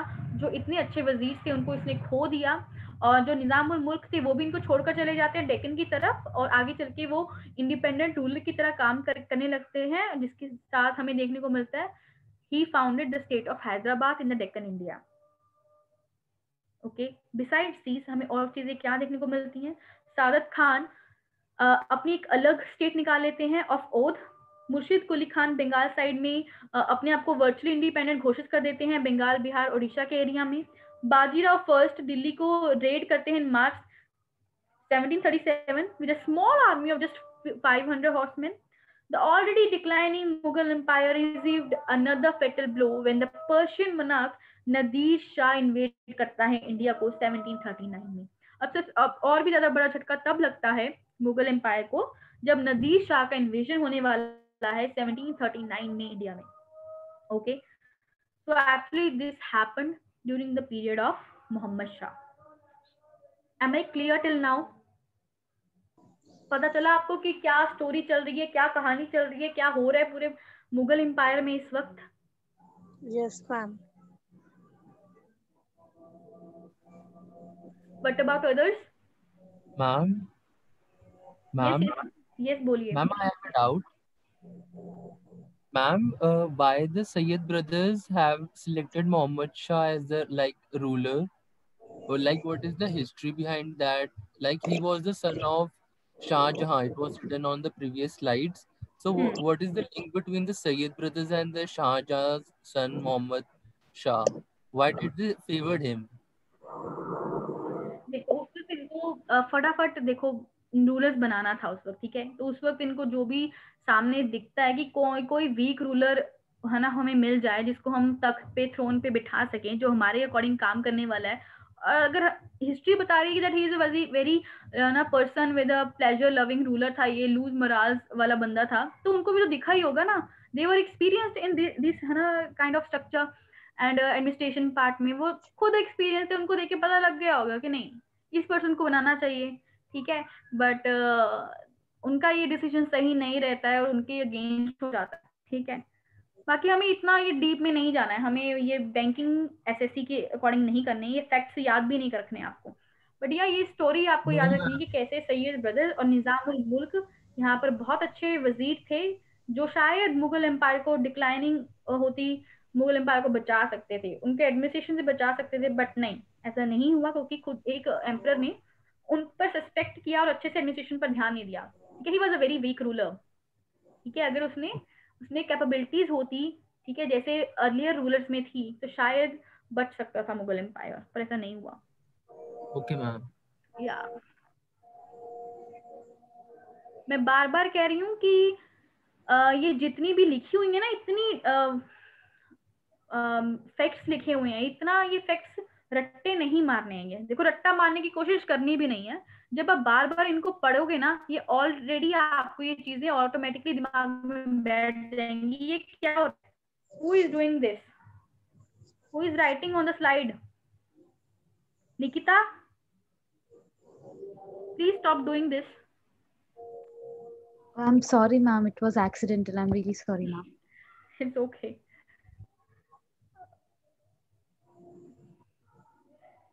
ठीक है, तो जैसे आप बार बार रिवाइज करते हो ना, तो ये चीजें आपको ऑटोमेटिकली याद हो जाएंगी. आपको ये चीजें स्टोरी याद रखनी है ताकि आप मेंस में इंटरप्रिटेशन अच्छे से कर पाओ, अच्छे से एनालिसिस कर पाओ, अच्छे से कोई चीजें पूछे, रीजंस पूछे, चाहे वो बुक में ना मेंशन हो, पर आपने स्टोरी सुनी, आपको पता है कि अच्छा अपने एम्पायर में हुआ क्या क्या है, उसके अकॉर्डिंग आप लिख सको. और लिखना ऐसे कि आपको सारे एस्पेक्ट्स लिखने हैं, सिर्फ एक एस्पेक्ट को आपको नहीं लिखना है. ठीक है, कि अच्छा मुगल के बारे में पूछे सिर्फ मुगल के बारे में लिखोगे, नहीं. अगर मुगल से रिलेटेड अगर राजपूत है उनके बारे में भी लिखो, सिख्स के बारे में है उनकी स्ट्रगल के बारे में भी लिखो, मराठास के साथ उनकी स्ट्रगल के बारे में लिखो. सब कुछ अलग अलग एस्पेक्ट्स हमको इंक्लूड करने होते हैं मेंस के आंसर में. ठीक है, इसलिए आपको ये चीज करवाई जाती है. तो रेस्ट आई एम सेइंग कि इसमें से कोई क्वेश्चन नहीं आने वाला है. अगर आपको लगता है कि इसमें से क्वेश्चन आएगा प्रीलिम्स का, दैट इज नॉट पॉसिबल. ठीक है ना, आजकल ये ऐसे क्वेश्चन बहुत कम हो गए हैं. मेडिवल इंडिया से वैसे भी क्वेश्चन बहुत कम आते हैं, बट यूपीएससी का कोई भरोसा नहीं है कब कहाँ से कैसे क्वेश्चन है, हमें वो नहीं पता है. बट या फिर भी क्वेश्चन आ जाते हैं कि जैसे वजीर है ये, ठीक है, तो मैच द कॉलम आ जाएंगे आपको, या फिर मैच करना है, या फिर रीअरेंजमेंट करना आ सकता है. ठीक है, ऐसे क्वेश्चन आ सकते हैं. या फिर जैसे बुक्स होती हैं, कुछ फेमस ऑथर्स की बुक्स होती हैं, लिटरेचर होता है इस टाइम के पीरियड का, वैसे क्वेश्चन आ सकते हैं. वो चीजें हम आर्ट एंड कल्चर में देखेंगे. ठीक है, तो फिलहाल हम स्टोरी देखते हैं क्या चल रहा है. हमने अभी तक कर लिया, आगे देखते हैं क्या होता है. ठीक है, अब देखते हैं, जैसे हमने अभी लास्ट में बोला कि अब धक्का सबसे ज्यादा और कब लगता है मुगल एम्पायर को, जब नदीर शाह का इन्वेजन होता है 1738-39 के टाइम पीरियड में. ये वो टाइम पीरियड है जब पर्शिया का जो राजा था नदीर शाह, वो इंडिया की तरफ रुख करता है, यहाँ पर आता है और इंडिया की वेल्थ की तरफ अट्रैक्ट होता है. उस वक्त अगर ईरान की बात की जाए, that was not in a very good stage, वो अच्छी स्टेज में नहीं था, और वो उसकी इंडिया की वेल्थ से बहुत अट्रैक्ट होता है और इधर आता है और इसको ठीक है इन्वेड करने के लिए. बल्कि जो नॉर्थ वेस्ट फ्रंटियर था अपना, वो इतना वीक था, वहाँ पे इतना स्ट्रॉन्ग डिफेंस नहीं थी मुगल एम्पायर की उस वक्त. ठीक है, इसलिए उसको और भी गोल्डन अपॉर्चुनिटी मिल जाती है आगे बढ़ने के लिए. ठीक है, इसलिए उसको ये बहुत एडवांटेज मिला, क्योंकि डिसयूनिटी यहाँ पे हमें नोबेल्स में भी देखने को मिलती है, वो भी अच्छे से उन्होंने संभाला नहीं उस जगह को। ठीक है, तो इस वजह से जो नादिर शाह की जो आर्मी थी प्लस जो मुगल्स की आर्मी थी, वो दो, एक करनाल जगह है वहां पे मिलती है 1739 में, जहां पर बैटल ऑफ करनाल होती है between the armies of Nadir Shah and the armies of Mughal. And वहां पे मुगल्स को बहुत ही बुरी हार देखने को मिलती है। जो उस वक्त अपना एम्परर था Mohammad Shah, he was taken prisoner and Nadir Shah marched on to Delhi। जो नादिर शाह होता है वो आगे दिल्ली की तरफ बढ़ता है और इंडिया को लूटता है। तो देखो वो क्या क्या लूट कर जाता है, आपको सुना ही होगा आपने ये बहुत ज्यादा। क्या लूट कर जाता है वो, आपको वर्ल्ड फेमस जो अब हमारा ये बेसिकली कोहिनूर डायमंड था वो ये लूट कर जाता है।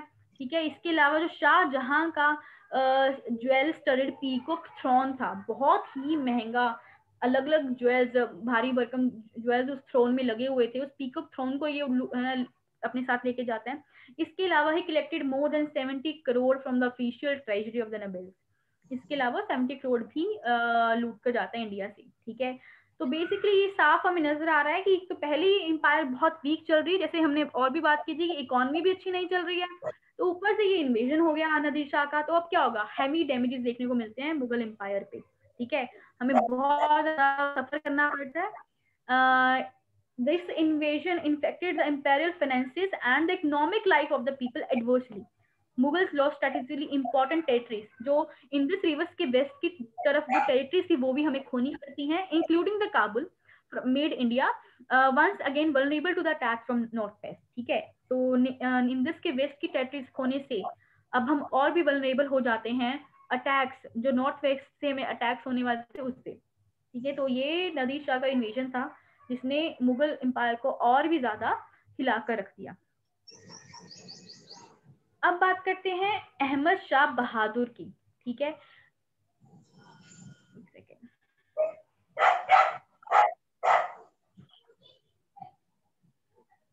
अहमद शाह बहादुर, इनका टाइम पीरियड था 1748 से 1754। ठीक है, the death of emperor Mohammad Shah in 1748 saw the beginning of bitter struggles among the power hungry nobles of Turani and Irani factions। ठीक है, अब देखो मैंने क्या बोला था कि ये नोबेल्स में आपको राइवलरी देखने को मिलेगा। ये जो तुर्किश लोग थे और जो ईरान से आए लोग थे, इन दोनों के बीच में आपको राइवलरी देखने को मिलती है। ठीक है, तो ये सभी अपनी पार्ट्स को बढ़ाना चाहते थे। अब इसका नेक्स्ट सक्सेसर आता है Ahmad Shah. Born of Udam Bai, a public dancing girl, ascended the throne but was unable to cope with the disintegrated forces. He left the affairs of the state in the hands of Udam Bai. ये भी जो ruler बनता है, ये भी he was a very incapable ruler। ठीक है, वो भी स्टेट के अफेयर्स को छोड़कर चला जाता है। ठीक है, ऊपर से जो वीक डिफेंसेस था नॉर्थ वेस्ट का, encourage Ahmad Shah Abdali who invaded India twice in 1749 and 52 he marched up to the Delhi। अब इतना और भी ज्यादा वीक डिफेंसेस देखने को मिलते हैं नॉर्थ वेस्ट के दौरान कि अभी हमें एक नया इन्वेजन देखने को मिलता है बाय अहमद शाह अब्दाली, जिसने 2 बार इंडिया को इन्वेड किया था और दिल्ली तक पहुंचा था वो। ठीक है, the emperor with a view to buy peace and save Delhi from devastation ceded Punjab and Multan to Abdali. ठीक है, अब एम्परर ने क्या किया, अपने दिल्ली को बचाने के लिए, आगे एम्पायर को बचाने के लिए जो हमारा पंजाब और मुल्तान का एरिया था वो भी हमने अब्दाली को दे दिया था। ठीक है, इसके अलावा इमाद उल मुल्क आउटस्टेडेड द वजीर सफदर जंग एंड बिकेम द वजीर। जो इमाद उल मुल्क क्या करता है, सफदर जंग को हटा के खुद वजीर बन जाता है, और Ahmad Shah was blinded and deposed by this new wazir. अब क्या करता है, अब ये इमाद उल मुल्क खुद वजीर बनने के बाद अहमद शाह को गद्दी से हटा देता है। तो अहमद शाह का कुछ ज्यादा खास रोल नहीं था, सिर्फ इतना सा आपको याद रखना है कि इसके टाइम पीरियड में अहमद शाह अब्दाली का इन्वेजन देखने को मिलता है। सिर्फ आपको ये चीज याद रखनी है। ठीक है, कि इस टाइम पीरियड में आपको क्या देखने को मिलेगा, अहमद शाह अब्दाली का इन्वेजन। वो देखते हैं आगे क्या होता है।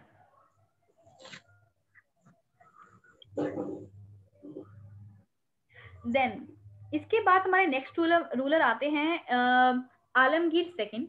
After the removing Ahmad Shah Imad ul Mulk क्या करते हैं, किसको रेज करते हैं, अजीउद्दीन जहांगीर शाह के जो बेटे थे उसको थ्रोन पे बिठाते हैं, जो खुद को क्या मानता था, वो औरंगजेब की परछाई मानता था ये पर्सन, इसलिए इसने अपने आप को क्या नाम रखा था, आलमगीर सेकंड। इसका मतलब क्या है कि औरंगजेब किसके नाम से जाने जाते थे, आलमगीर के नाम से भी जाने जाते थे। तो ये अपने है ना, इनको उनकी परछाई मानता था, इन्होंने अपने आप को नाम दिया था आलमगीर सेकंड के नाम से ये फेमस थे।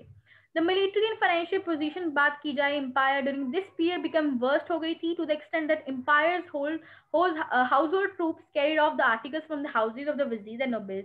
मतलब इतनी बुरी हालत हो गई थी कि अब जो सोल्जर्स थे, ठीक है ना, कि वो भी इस वक्त आपको चोरियां करते हुए देखेंगे। मतलब इतनी आपको बुरी फाइनेंशियल पोजीशन आपको एम्पायर को की यहाँ पे देखने को मिलेगी। इसका मतलब ये है कहने का। तो Ahmad Shah Abdali invaded Delhi in 1757 and the imperial city was plundered.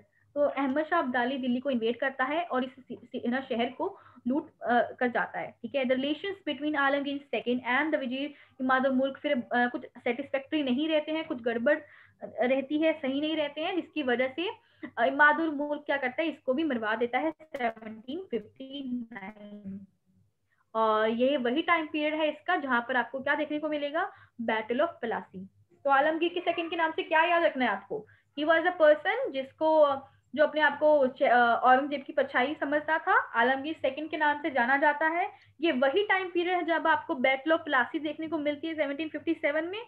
ये वही टाइम पीरियड जब आपको अहमद शाह अब्दाली का इन्वेजन दिल्ली में देखने को मिलता है। और ये वो टाइम पीरियड है जब मुगल एम्पायर की इकोनॉमी अच्छी नहीं चल रही है और यहाँ तक इतनी नौबत आ गई है कि सोल्जर्स को और बाकियों को क्या है, चोरी करने तक की नौबत आ चुकी है। आपको इतना याद रखना है इस टाइम के पीरियड के बारे में। Okay, next. उसके बाद अभी बात कर रहे थे हम अहमद शाह अब्दाली का इन्वेजन, ठीक है। ये क्या हुआ, कैसे हुआ, वो देखते हैं, ठीक है। अहमद शाह अब्दाली कौन थे, he was general of Nadir Shah. अभी नादिर शाह का हमने पीछे देखा ना इन्वेजन, ये उनके जनरल थे। Ahmad Shah Abdali the successor of Nadir Shah, इन्होंने इन्वेड किया किंगडम को first time during Mohammad Shah के टाइम पे, मतलब 1748 में इन्वेड किया। उसके बाद उन्होंने और भी बार इन्वेड किया था इन इस टाइम पीरियड में। बेसिकली 8 टाइम उन्होंने इन्वेजन किया था एंड मथुरा तक इन्होंने इन्वेजन किया। 1757 में कैप्चर किया इन्होंने दिल्ली को और अपने पीछे फिर एक अफगान को छोड़ गए थे ध्यान रखने के लिए, ठीक है ना, मुगल एम्पर के ऊपर। He recognized Alamgir II as the Mughal emperor and Rohilla chief Nazib-ud-Dawla as Mir Bakshi of the empire. इन्होंने इन दोनों को एज एम्परर और मीर बख्शी रिकॉग्नाइज किया था। Who was to act as personal supreme agent of the Abdali, जो मतलब as a agent काम करने वाले थे अब्दाली के लिए। इन 1758 में एक गलती हो जाती है, क्या करते हैं, जो ये एजेंट था नजीबुद्दौला, इसको है ना, जो मराठा चीफ था रघुनाथ राव, वो इसको यहाँ से दिल्ली से निकाल देते हैं और पंजाब को भी कैप्चर कर देते हैं, जिसकी वजह से अब्दाली फिर वापस आता है और इंडिया से में वापस आता है रिवेंज लेने के लिए और मराठास। और फिर आपको देखने के मिलेगी थर्ड बैटल ऑफ पानीपत, ठीक है।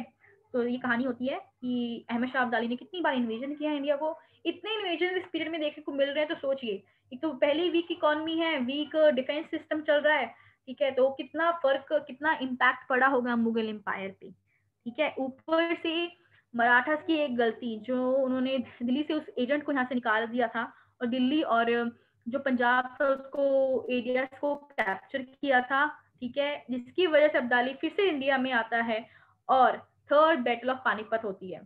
थर्ड बैटल ऑफ पानीपत हम यहाँ पे अभी डिस्कस नहीं करने वाले हैं, वो हम आगे जाके जब हम मराठास की कहानी पे पहुंचेंगे तब हम डिस्कस करेंगे अच्छे से। ओके, ये था आपका अहमद शाह अब्दाली का इन्वेजन।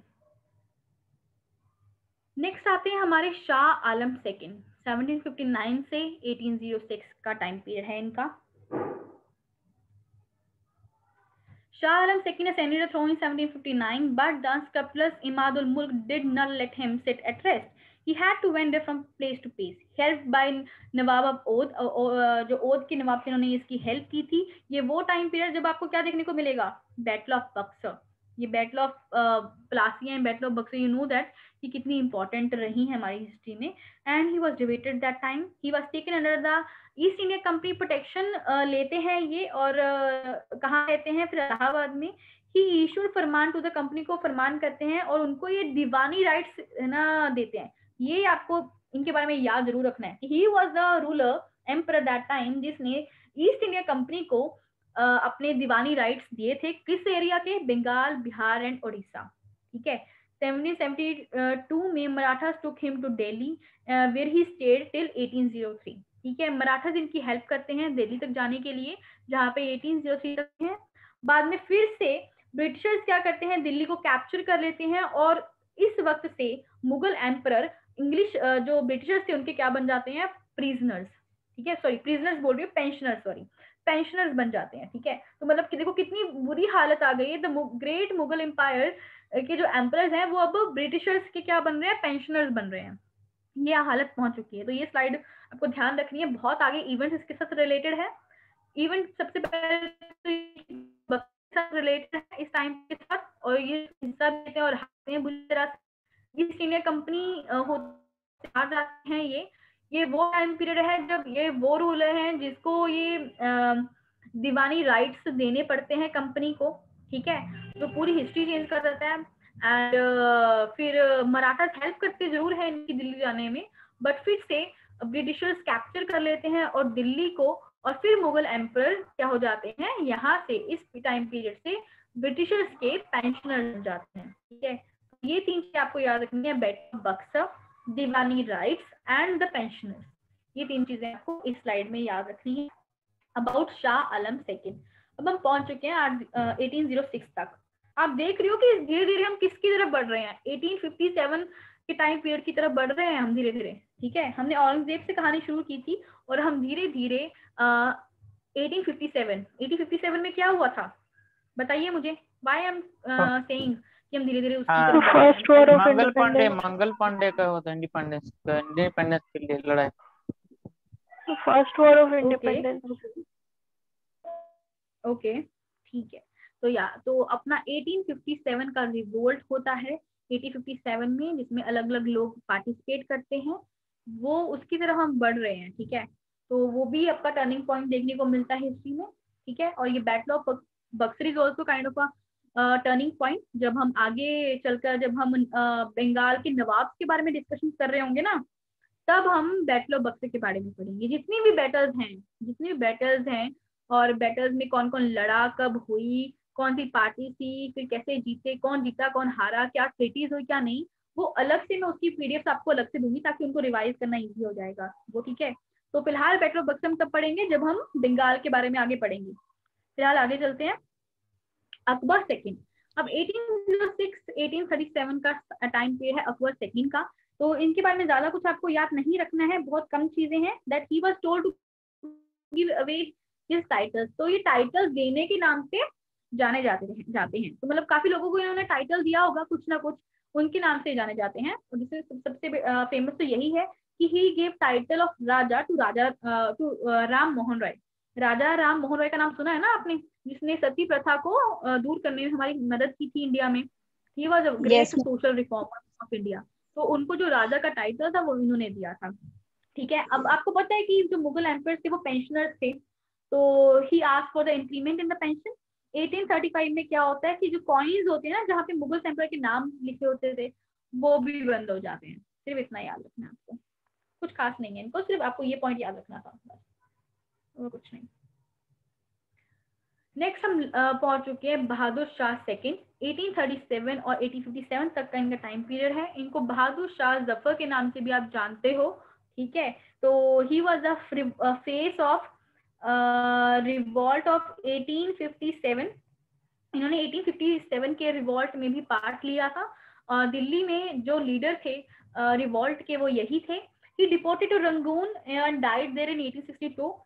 इस रिवोल्ट के बाद इनको रंगून में है ना रिपोर्ट कर दिया जाता है, वहीं पे जहां पर इनकी 1862 में मौत हो जाती है।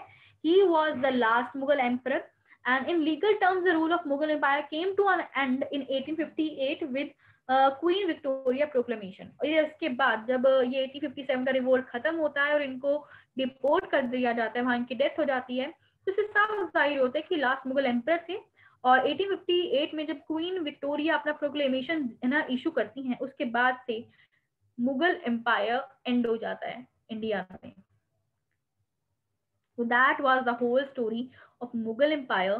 कि हमने अभी तक ग्रेटनेस को जाना था, हमें ग्रेटनेस सुनी थी मुगल एम्पायर की, ये कैसे कितनी महान ये एम्पायर रही है हमारे भारत में। लेकिन how this great empire declined in the later phases, कैसे लेटर मुगल रूलर्स यहाँ पर देखने को मिले, क्या क्या उनके टाइम पर में मेजर इवेंट्स होते हैं, क्या वो गलतियां करते हैं, कैसे वो वीक रूलर्स रहते हैं, कैसे वो इतने कैपेबल नहीं है जैसे उनके अर्लियर रूलर्स थे, और कैसे आपको मुगल एम्पायर का डिक्लाइनेशन देखने को मिलता है। So he was the last ruler. यहाँ पर आपके मुगल एम्पायर की जो कहानी है वो खत्म होती है। ठीक है Yes, ma'am. मैम दीवानी राइट्स क्या है? या I am telling, Deewani rights देखो ये जब वो टाइम पीरियड है जब जो ब्रिटिशर्स हैं वो आपके बंगाल के साइड में हैं, ठीक है, और अगर इनको दीवानी राइट्स मिल गए थे, ये वो था कि अभी उस एरिया में टैक्स भी कलेक्ट कर सकते थे, ठीक है, तो इनको और भी ज्यादा प्रिविलेजेस वहाँ पे प्रोवाइड कर दिए गए थे। बहुत फायदे नुकसान हैं इसके जो हम कुछ दिनों में पढ़ेंगे। ठीक है, तो ये इतना है। अब इतनी स्लाइड में हमने देखो क्या पढ़ा है, हमने देखा कि औरंगजेब से कैसे कहानी शुरू हुई, कैसे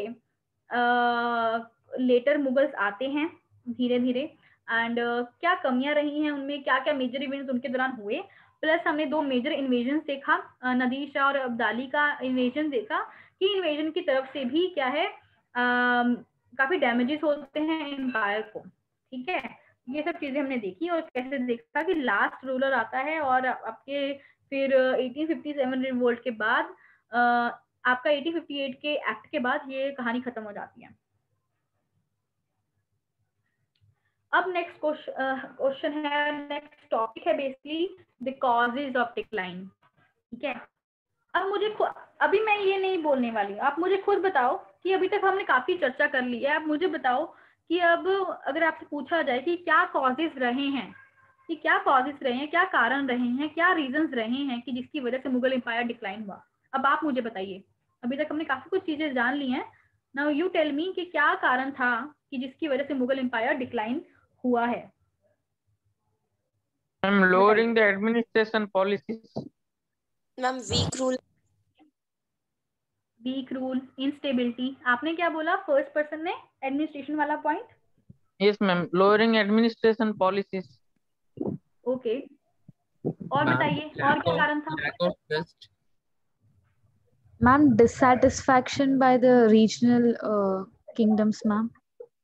ठीक है, good Ma'am, lack of trust. हाँ ठीक है, lack of trust. Okay, frequent changes in policies, policies में काफी फ्रीक्वेंट चेंजेस देखने को मिलते हैं हमें। ओके, और कुछ अच्छा Ma'am, सोचो। foreign invasion. क्या foreign invasion is a good point. ठीक है, और Ma'am, short duration of rule, no ma'am, by the rulers. There were only short period of time they ruled. Okay okay, और सोचो, बाकी भी सोचो ना। क्लैशेस इन फैमिलीज, या फैमिलीज में बेसिकली फैमिलीज के अलावा आप बोल सकते हो क्लैशेस इन एथनिक कम्युनिटीज, जो अलग अलग कम्युनिटीज थी उनमें क्लैशेस बोल सकते हो आप। और बोलो, और क्या पॉइंट हो सकता है? Over ambitious, ma'am. Over ambitious, आपको लगता है ये रूलर्स ओवर एम्बिशियस थे? Ma'am, between the kingdoms only they were ambitious, no ma'am, to get the throne of the Mughal Empire. या okay okay, I got you. और बताइए, और कौन बोल रहा है? Ma'am, narrow-minded as they were like thinking of themselves only, not for the entire empire. या narrow minded, ये खुद के प्लेजर के बारे में सोच रहे थे, पूरी एम्पायर के बारे में नहीं सोच रहे थे। Unjustifiable decisions, they just wanted power, they didn't want good of people at any cost, people के बारे में नहीं सोचा जा रहा था। ओके, और The feeling of nobles like strong-minded people, lots of strong-minded people. Okay ठीक है, Ma'am, the revenue system, ma'am, which they involved the money lenders, no ma'am, that dissatisfied the people. That is also a good point. और Ma'am, conciliation policies, like they are bargaining for compromising, so a lot of treasury was lost. या right कि इतनी compromise policies पे ध्यान देने लग गए कि ट्रेजर का बहुत नुकसान हुआ। Lack of instability in administration of the empire, ये हो गया है पॉइंट। और क्या हो सकता है? अब आप ये नहीं आपने नोटिस किया कि देखो ये वो टाइम पीरियड चल रहा है, ये 18th सेंचुरी का टाइम पीरियड चल रहा है कि जब गन्स होती थी, है ना, आपको मतलब इस वक्त वर्ल्ड हिस्ट्री में अगर बात की जाए तो आपको इंडस्ट्रियल रेवोल्यूशन शुरू हो चुका है, साइंटिफिक रेवोल्यूशन देखने को मिल रहा है आपको यूरोप में, इंडस्ट्रियल रेवोल्यूशन शुरू हो चुका है, आपको इंडस्ट्रीज देखने को मिल रही हैं, पर क्या वैसा डेवलपमेंट आपको यहाँ पे देखने को मिल रहा था भारत में? नहीं, नो मैम। तो हमने वो डेवलपमेंट यहाँ पे नहीं देखने को मिला। मतलब अगर वो डेवलपमेंट नहीं हुआ है तो क्या हमारे मिलिट्री में डेवलपमेंट हुआ होगा? द टूल्स एंड टेक्निक्स हम यूज कर रहे हैं उसमें डेवलपमेंट हुआ होगा, तभी तो हम वॉर हार रहे हैं ना। नहीं हुआ। Yes, ma'am. नहीं हुआ। हाँ, ठीक है। And that's why East India Company took the privilege and advantage Yeah, of it. exactly. And neither trustworthy economic bankruptcy, yeah, that is right. काफी इकोनॉमी हमारी बहुत बुरी चल रही थी. Neither trustworthy nor well organized, lack of implementation, not futuristic. Okay, ठीक है. और इसके अलावा कोई पॉइंट दिख रहा है आपको? मतलब आप समझ चुके हैं ना? ईस्ट इंडिया कंपनी वो दीवानी राइट्स जब मिले थे मैम तब मुगल या एम्पायर इन्होंने मतलब आगे फ्यूचर का सोचे बिना, इतने बिना क्रॉस चेक किए इतने महंगे इतने बड़े राइट्स दे दिए कि जिसका बहुत गलत फायदा उठाया गया इन फ्यूचर, है ना, ये उठाया गया। तो ये फरमान इशू करते वक्त इनको सोचना चाहिए था, ठीक है। औरंगजेब के टाइम में किसकी हिम्मत नहीं होती थी कि कोई ऐसे कुछ भी कर रहा है, पर नहीं, इन्होंने कभी इस चीज को चेक नहीं किया जिसका फायदा आगे उठाया गया। Ma'am nature of policy as well as military weakness देखने को मिलती है। Much people were not educated of what is right और रॉन्ग, या इलिटरेसी था बेसिकली, कि क्या सही है क्या गलत है, इतना लिटरेसी नहीं थी उस वक्त, ठीक है। Ma'am, they never took the interest of taking care of their empire. They only take care of what's going on. या राइट, उन्होंने एम्पायर के बारे में सोचकर डिसीजंस नहीं लिए, ठीक है।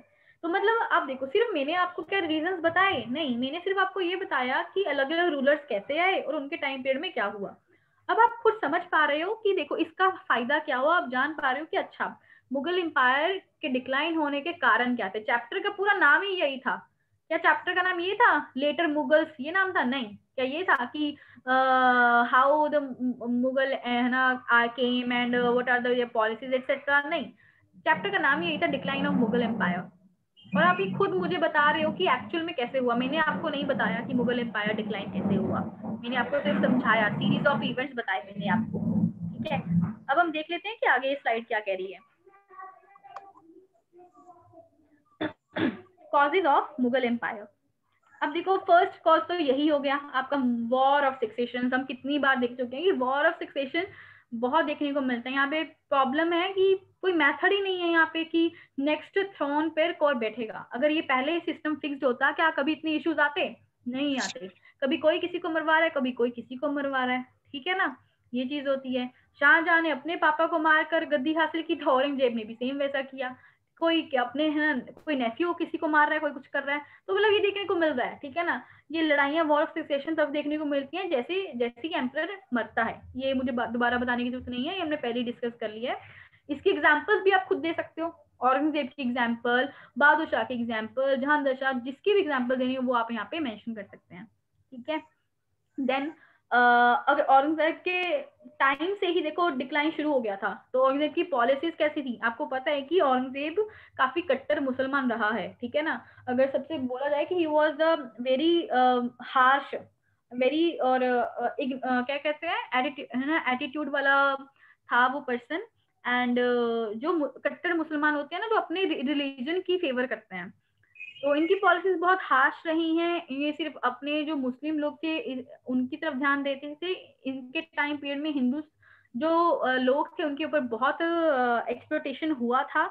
तो टैक्सेस बहुत लगाए हैं इन्होंने, और जितने भी अदर रीजनल पार्ट्स थी उनके साथ इन्होंने कभी भी बनाकर नहीं रखी, चाहे वो राजपूत थे, मराठा थे, या जो भी थे, उनके साथ इन्होंने बनाकर नहीं रखी है। और उनके साथ इनकी फिर लड़ाइयाँ बहुत चलती रहती है कि अब उनको फिर अगर ये बना के नहीं रख रहे हैं तो वो भी नहीं बना के रखते थे। मराठा बार बार इनको तंग करते थे, मराठा से ये बहुत दुखी थे, ठीक है। और सिख्स के साथ इनका स्ट्रगल चल रहा है।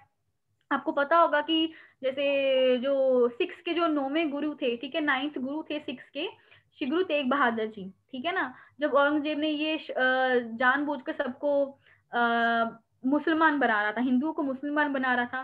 तो ही वॉज दैट गुरु जिन्होंने हिंदूज को बचाया था खुद का बलिदान देकर, ठीक है ना। तो ऐसे सिक्स के साथ आपको स्ट्रगल देखने को मिला। राजपूत के साथ आपको पता है कि राजपूत उस वक्त काफी स्ट्रांग थे और वो कैसी हाई रैंक्स डिमांड कर रहे थे, तो इसकी वजह से उनका ना स्ट्रगल चल रहा है, ठीक है। तो मतलब उनकी पॉलिसीज काफी हार्श रही हैं, तो इस वजह से क्या है, कभी भी मतलब आपको एक सेटिस्फेक्शन देखने को नहीं मिलता है, और काफी रिसोर्सेज, जब बाकी रीजनल पावर्स आपके फेवर में नहीं है, वो आपके साथ उनके क्लैशेस हो रहे हैं बार बार, तो आपके रिसोर्सेज क्या होते हैं, ड्रेन होते हैं। और आपको ये भी पता होगा कि औरंगजेब के टाइम में बहुत सारी बैटल्स हुई हैं, बहुत लड़ाइयां हुई हैं इनके टाइम पे, तो उनमें भी रिसोर्सेज काफी ज्यादा वेस्ट हुए हैं, ठीक है। Third reason you know that very well, weak successor. जो भी लेटर मूवर्स है ना, ये वीक रूलर्स रहे हैं कि इनमें वो कैपेबिलिटीज नहीं थी जैसे कि अर्लियर मुगल्स में थी, ठीक है ना।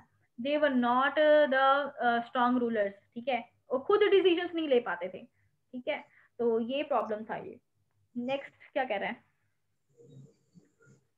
शिफ्टिंग है ना एलिजेंस ऑफ जमींदार। जमींदार में प्रॉब्लम्स देखने को मिलती हैं, जैसे कि जमींदार वर द हेरिडिटरी ऑनर्स थे अपने लैंड के, वो हेरिडिटरी ऑनर्स थे। अब अगर पिता ऑनर है तो फिर बेटा आ जाएगा, ठीक है ना।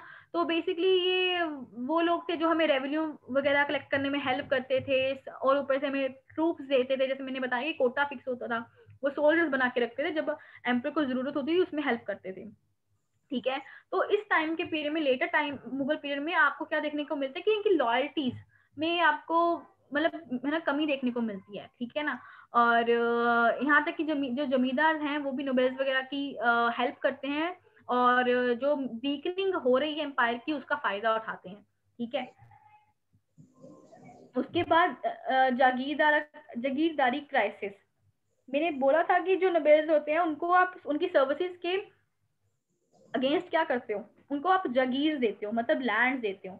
अब देखो नोबेल्स बढ़ते जा रहे हैं, लेकिन जागीर्स क्या होती हैं, वो तो क्या है, वो लिमिटेड होती हैं, ठीक है। तो जितनी ज्यादा आप जागीर देते जा रहे थे, वैसे क्या था कि अब लैंड लिमिटेड थी, लैंड खत्म होती जा रही है, ठीक है। अब ये टाइम आ चुका था कि औरंगजेब के टाइम पे नंबर ऑफ जागीरदार मनसबदार बहुत बढ़ चुके हैं, लैंड लिमिटेड थी, तो जो एम्पर था उसको अपनी जमीन में से जमीनें काट काट कर देनी पड़ रही थी। तो अब इसकी वजह से क्या होगा, जो खलीसा लैंड होती है, मतलब खलीसा मतलब जो गवर्नमेंट लैंड होती है, वो कम होती जा रही थी, ये प्रॉब्लम क्रिएट हो रही थी। इसके अलावा कन्फ्लिक्ट अमंग नोबेल्स, आपको पता है कि उस वक्त आपको अलग अलग रिलीजन के बेस पे, उनके होम घर के बेस पे, या फिर उनकी एथनिसिटी के बेस पे अलग अलग तरह के नोबेल्स आपको यहाँ पे देखने को मिलते हैं, ठीक है। चाहे आपको वो तुरानी हो, ईरानी हो, मुगल्स हो, या फिर हिंदुस्तानी ही हो, आपको अलग अलग तरह के देखने को मिलते हैं। उनके बीच में भी पावर को रिलेटेड क्या है, कॉन्फ्लिक्ट्स आपको देखने को मिलेंगे टाइम टू टाइम। रेस्ट आप में से किसने बताया था, इन्वेजन, जो नदीर शाह अहमद शाह का इन्वेजन होते हैं, उसका भी हम पर बहुत बुरा प्रभाव पड़ता है, हमारी वेल्थ को वो लूट के जाते हैं। उसके बाद हमने बात की कि लैक ऑफ साइंटिफिक प्रोग्रेस में कमी थी, हमने टेक्नोलॉजिकल एडवांसमेंट पे कभी ध्यान नहीं दिया।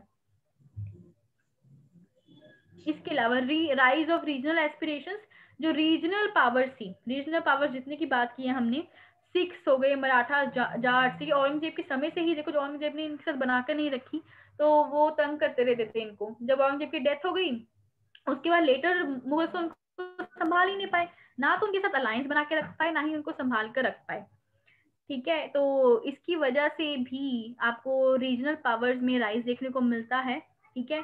और नेक्स्ट है आपका साइज ऑफ द एम्पायर। एक second, size of the empire, आपको पता है कि औरंगजेब के टाइम में औरंगजेब बहुत बड़ी एम्पायर छोड़कर गया था, नॉर्थ से लेकर साउथ तक एम्पायर थी, बहुत बड़ी थी। और आपको पता था कि जो मेन गद्दी है वो कहाँ पे थी, दिल्ली में। और हमें पता है कि दिल्ली से पूरी एम्पायर को चलाना कोई आसान बात नहीं थी। इसी वजह से जो रीजनल पार्ट थी, रीजनल जो लोग थे, रूलर्स थे, वो इस चीज का फायदा उठाते हैं और धीरे धीरे करके क्या करते हैं, अपनी स्टेट को, अपनी जगह को अलग करते रहते हैं। जैसे हमने देखा कि मुर्शिद कुली खान ने क्या किया था, बंगाल में अपने आप को इंडिपेंडेंट नवाब घोषित कर दिया था। अब वो आप खुद नहीं जाके बोलेंगे कि आज से मैं मुगल एम्पायर से अपने आप को इंडिपेंडेंट घोषित करता हूँ और मैं यहाँ का खुद का राजा हूँ, नहीं, ऐसा नहीं करते हैं वो। डायरेक्ट लफ्जों में ऐसे चीजें बयान नहीं होती हैं, पर या ये कुछ इस तरह से एक्ट करने लग जाते हैं कि वहां की जनता को लगता है कि that he is independent ruler, अगर निजाम उल मुल्क की बात की जाए, वो भी मुगल से निकलकर सदर्न इंडिया में चला जाता है और इस तरह से एक्ट करने लग जाता है कि आम जनता को लगता है या ही इज इंडिपेंडेंट रूलर, ठीक है ना। और एक नया ही वर्ड निकल कर आया था वहां पे, निजाम। मतलब निजाम एक नया तरह का क्या बन गया था, ruler. Nizam is equal to ruler word बन गया था, ठीक है ना। इससे पहले ये वर्ड एग्जिस्ट नहीं करता था, ठीक है। तो मतलब ये rise of powers, regional power, rise of other states देखने को मिलती हैं। इसके अलावा फेलियर ऑफ मुगल इकोनॉमी, हमने देखा कि मुगल इकोनॉमी बहुत हालत बुरी चल रही है। देखो औरंगजेब के समय से लगा लो, उनकी हार्श पॉलिसीज ऐसी थी, ठीक है। हार्श पॉलिसीज की वजह से उनका बनी नहीं किसी के साथ बनी, जो वॉर्स और बैटल्स बहुत ज्यादा हो रही हैं, जिसकी वजह से रिसोर्सेज बहुत वेस्ट हो रहे हैं, ठीक है ना। इसके अलावा अगर हम बात करें औरंगजेब से पहले के समय की, जहांगीर लगा लीजिए, शाहजहां लगा लीजिए, उनका इंटरेस्ट आर्ट एंड कल्चर में इतना ज्यादा था कि आपको पता है कि उन्होंने कितनी ज्यादा कंस्ट्रक्शंस करवाई, कितना आर्किटेक्चर पे कितना योगदान दिया है। दो that was a very beautiful thing, but अगर इकोनॉमी के मद्देनजर उसको ध्यान में रखा जाए, उसमें बहुत ज्यादा मुगल ट्रेजर वेस्ट किया गया है, ठीक है ना, बहुत पैसा वेस्ट हुआ है। और उसके बाद बहादुर शाह फर्स्ट के बारे में देख लीजिए, उन्होंने कॉम्प्रोमाइज की पॉलिसीज में बहुत पैसा वेस्ट किया, ठीक है ना। तो ये सब चीजें हुई। ऊपर से फिर अगर जहांगीर शाह के समय में देख लीजिए, वो खुद भी बहुत प्लेजर लविंग था, ठीक है। और इजारा फार्मिंग सिस्टम, रेवेन्यू सिस्टम ले आए, ठीक है, उसमें बहुत एक्सप्लोटेशन हुआ पीजेंट्स का, ठीक है। तो इस समय से आप देख रहे हो कि क्या है कि इकोनॉमी क्या है, बहुत बुरी चल रही है। ऊपर से इतनी इकोनॉमी बुरी चली रही थी कि आपको इन्वेजन हो गए, ठीक है। इसके अलावा नोबेल्स का लग्जरी जो लाइफस्टाइल था, वो इतना लग्जरी था कि उनके एक्सपेंडिचर बहुत ज्यादा है इनकम से, कि इसका भी अफेक्ट पड़ता है। इसके अलावा मनसबदार है ना, जगीरदार, जिनको लैंड आपको गिफ्ट करनी है, तो उसमें से आप गवर्नमेंट की लैंड को काट काट कर दे रहे हो। तो ये सारी चीजें ना आपकी इकोनॉमी पे क्या कर रही थी, इफेक्ट डाल रही थी, ठीक है। तो दैट एक्चुअली हैपन। इसके अलावा भी अगर आपकी पूरे चैप्टर पढ़ने के बाद आपके दिमाग में और रीजंस आते हैं, कॉजेज आते हैं, वो आप मेंशन कर सकते हैं, ठीक है। सो यहाँ पर एंड होता है आपका आज का लेक्चर। ये था आपका first chapter of Bipin Chandra, decline of the Mughal empire. हमने काफी कुछ देखा है यहाँ पे, ठीक है। काफी देखा कि कैसे लेटर मुगल्स आए, क्या उनके बेसिक मेन पॉइंट्स थे, आपको वही चीजें याद करनी है, वही, ठीक है, फैक्ट्स देखना आप। कुछ बैटल्स के नाम भी आपको यहाँ पे देखने को मिलते हैं, जो अगर आगे आने वाले समय में अगर बंगाल का टाइम पढ़ रहे हैं बंगाल में पढ़ेंगे, सिक्स का टाइम पीरियड पढ़ेंगे, सिक्स के टाइम में बैटल पढ़ेंगे, मराठास की बैटल उसके टाइम में पढ़ेंगे। तो ये बैटल्स वगैरह वहां पे अच्छे से पढ़ी जाएंगी। कुछ ब्रिटिशर्स का जिक्र हुआ, ईस्ट इंडिया कंपनी का जिक्र हुआ। जब ईस्ट इंडिया कंपनी के बारे में आगे अच्छे से पढ़ेंगे, वो फैक्ट्स वहीं पे फिर से आएंगे। बट या ये चीजें आपको हेल्प करेंगी कि जब ईस्ट इंडिया कंपनी के बारे में हम पढ़ रहे हैं, ब्रिटिशर्स के बारे में हम पढ़ रहे हैं, तो आपको पता होगा कि अच्छा इस वक्त सेंटर में मुगल कौन सा है, कौन मुगल चल रहा है। आपको पता है कि कोई वीक मुगल ही है, कोई प्रॉब्लम तो मुगल एम्पायर में आपको पता चल गई इस वक्त क्या है, ठीक है। जब भी आप ब्रिटिशर्स का पॉइंट भी लिखोगे ना, ब्रिटिशर्स का आंसर लिखोगे, तब भी आप इस चैप्टर में से प्रॉब्लम्स को और पॉइंट्स को ऐड कर सकते हो, ठीक है ना। जी हाँ, ब्रिटिशर्स ने ऐसे उनको ट्रेडिंग प्रिविलेजेस मिले थे, वो भी why because of this weak ruler in the centre. ये चीजें होगी, तो ये चीजें हेल्प करेंगी आपको आगे चैप्टर्स में भी। Okay, am I clear till now? ये चैप्टर Yes, आपको समझ आया? जो भी yes. डाउट है वो आप मुझसे पूछ सकते हैं। Ma'am please share the PPT.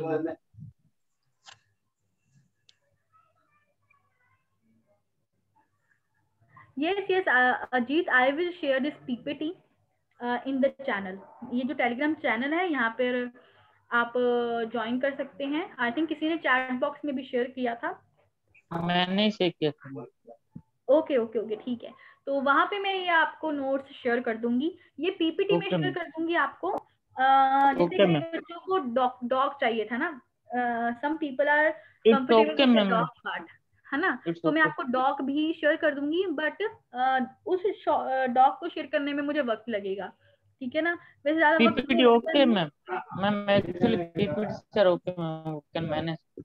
या नो इश्यूज, बट कई लोगों को डॉक इजी रहता है। मैं दोनों शेयर कर दूंगी जितना मेरे से हो पाएगा।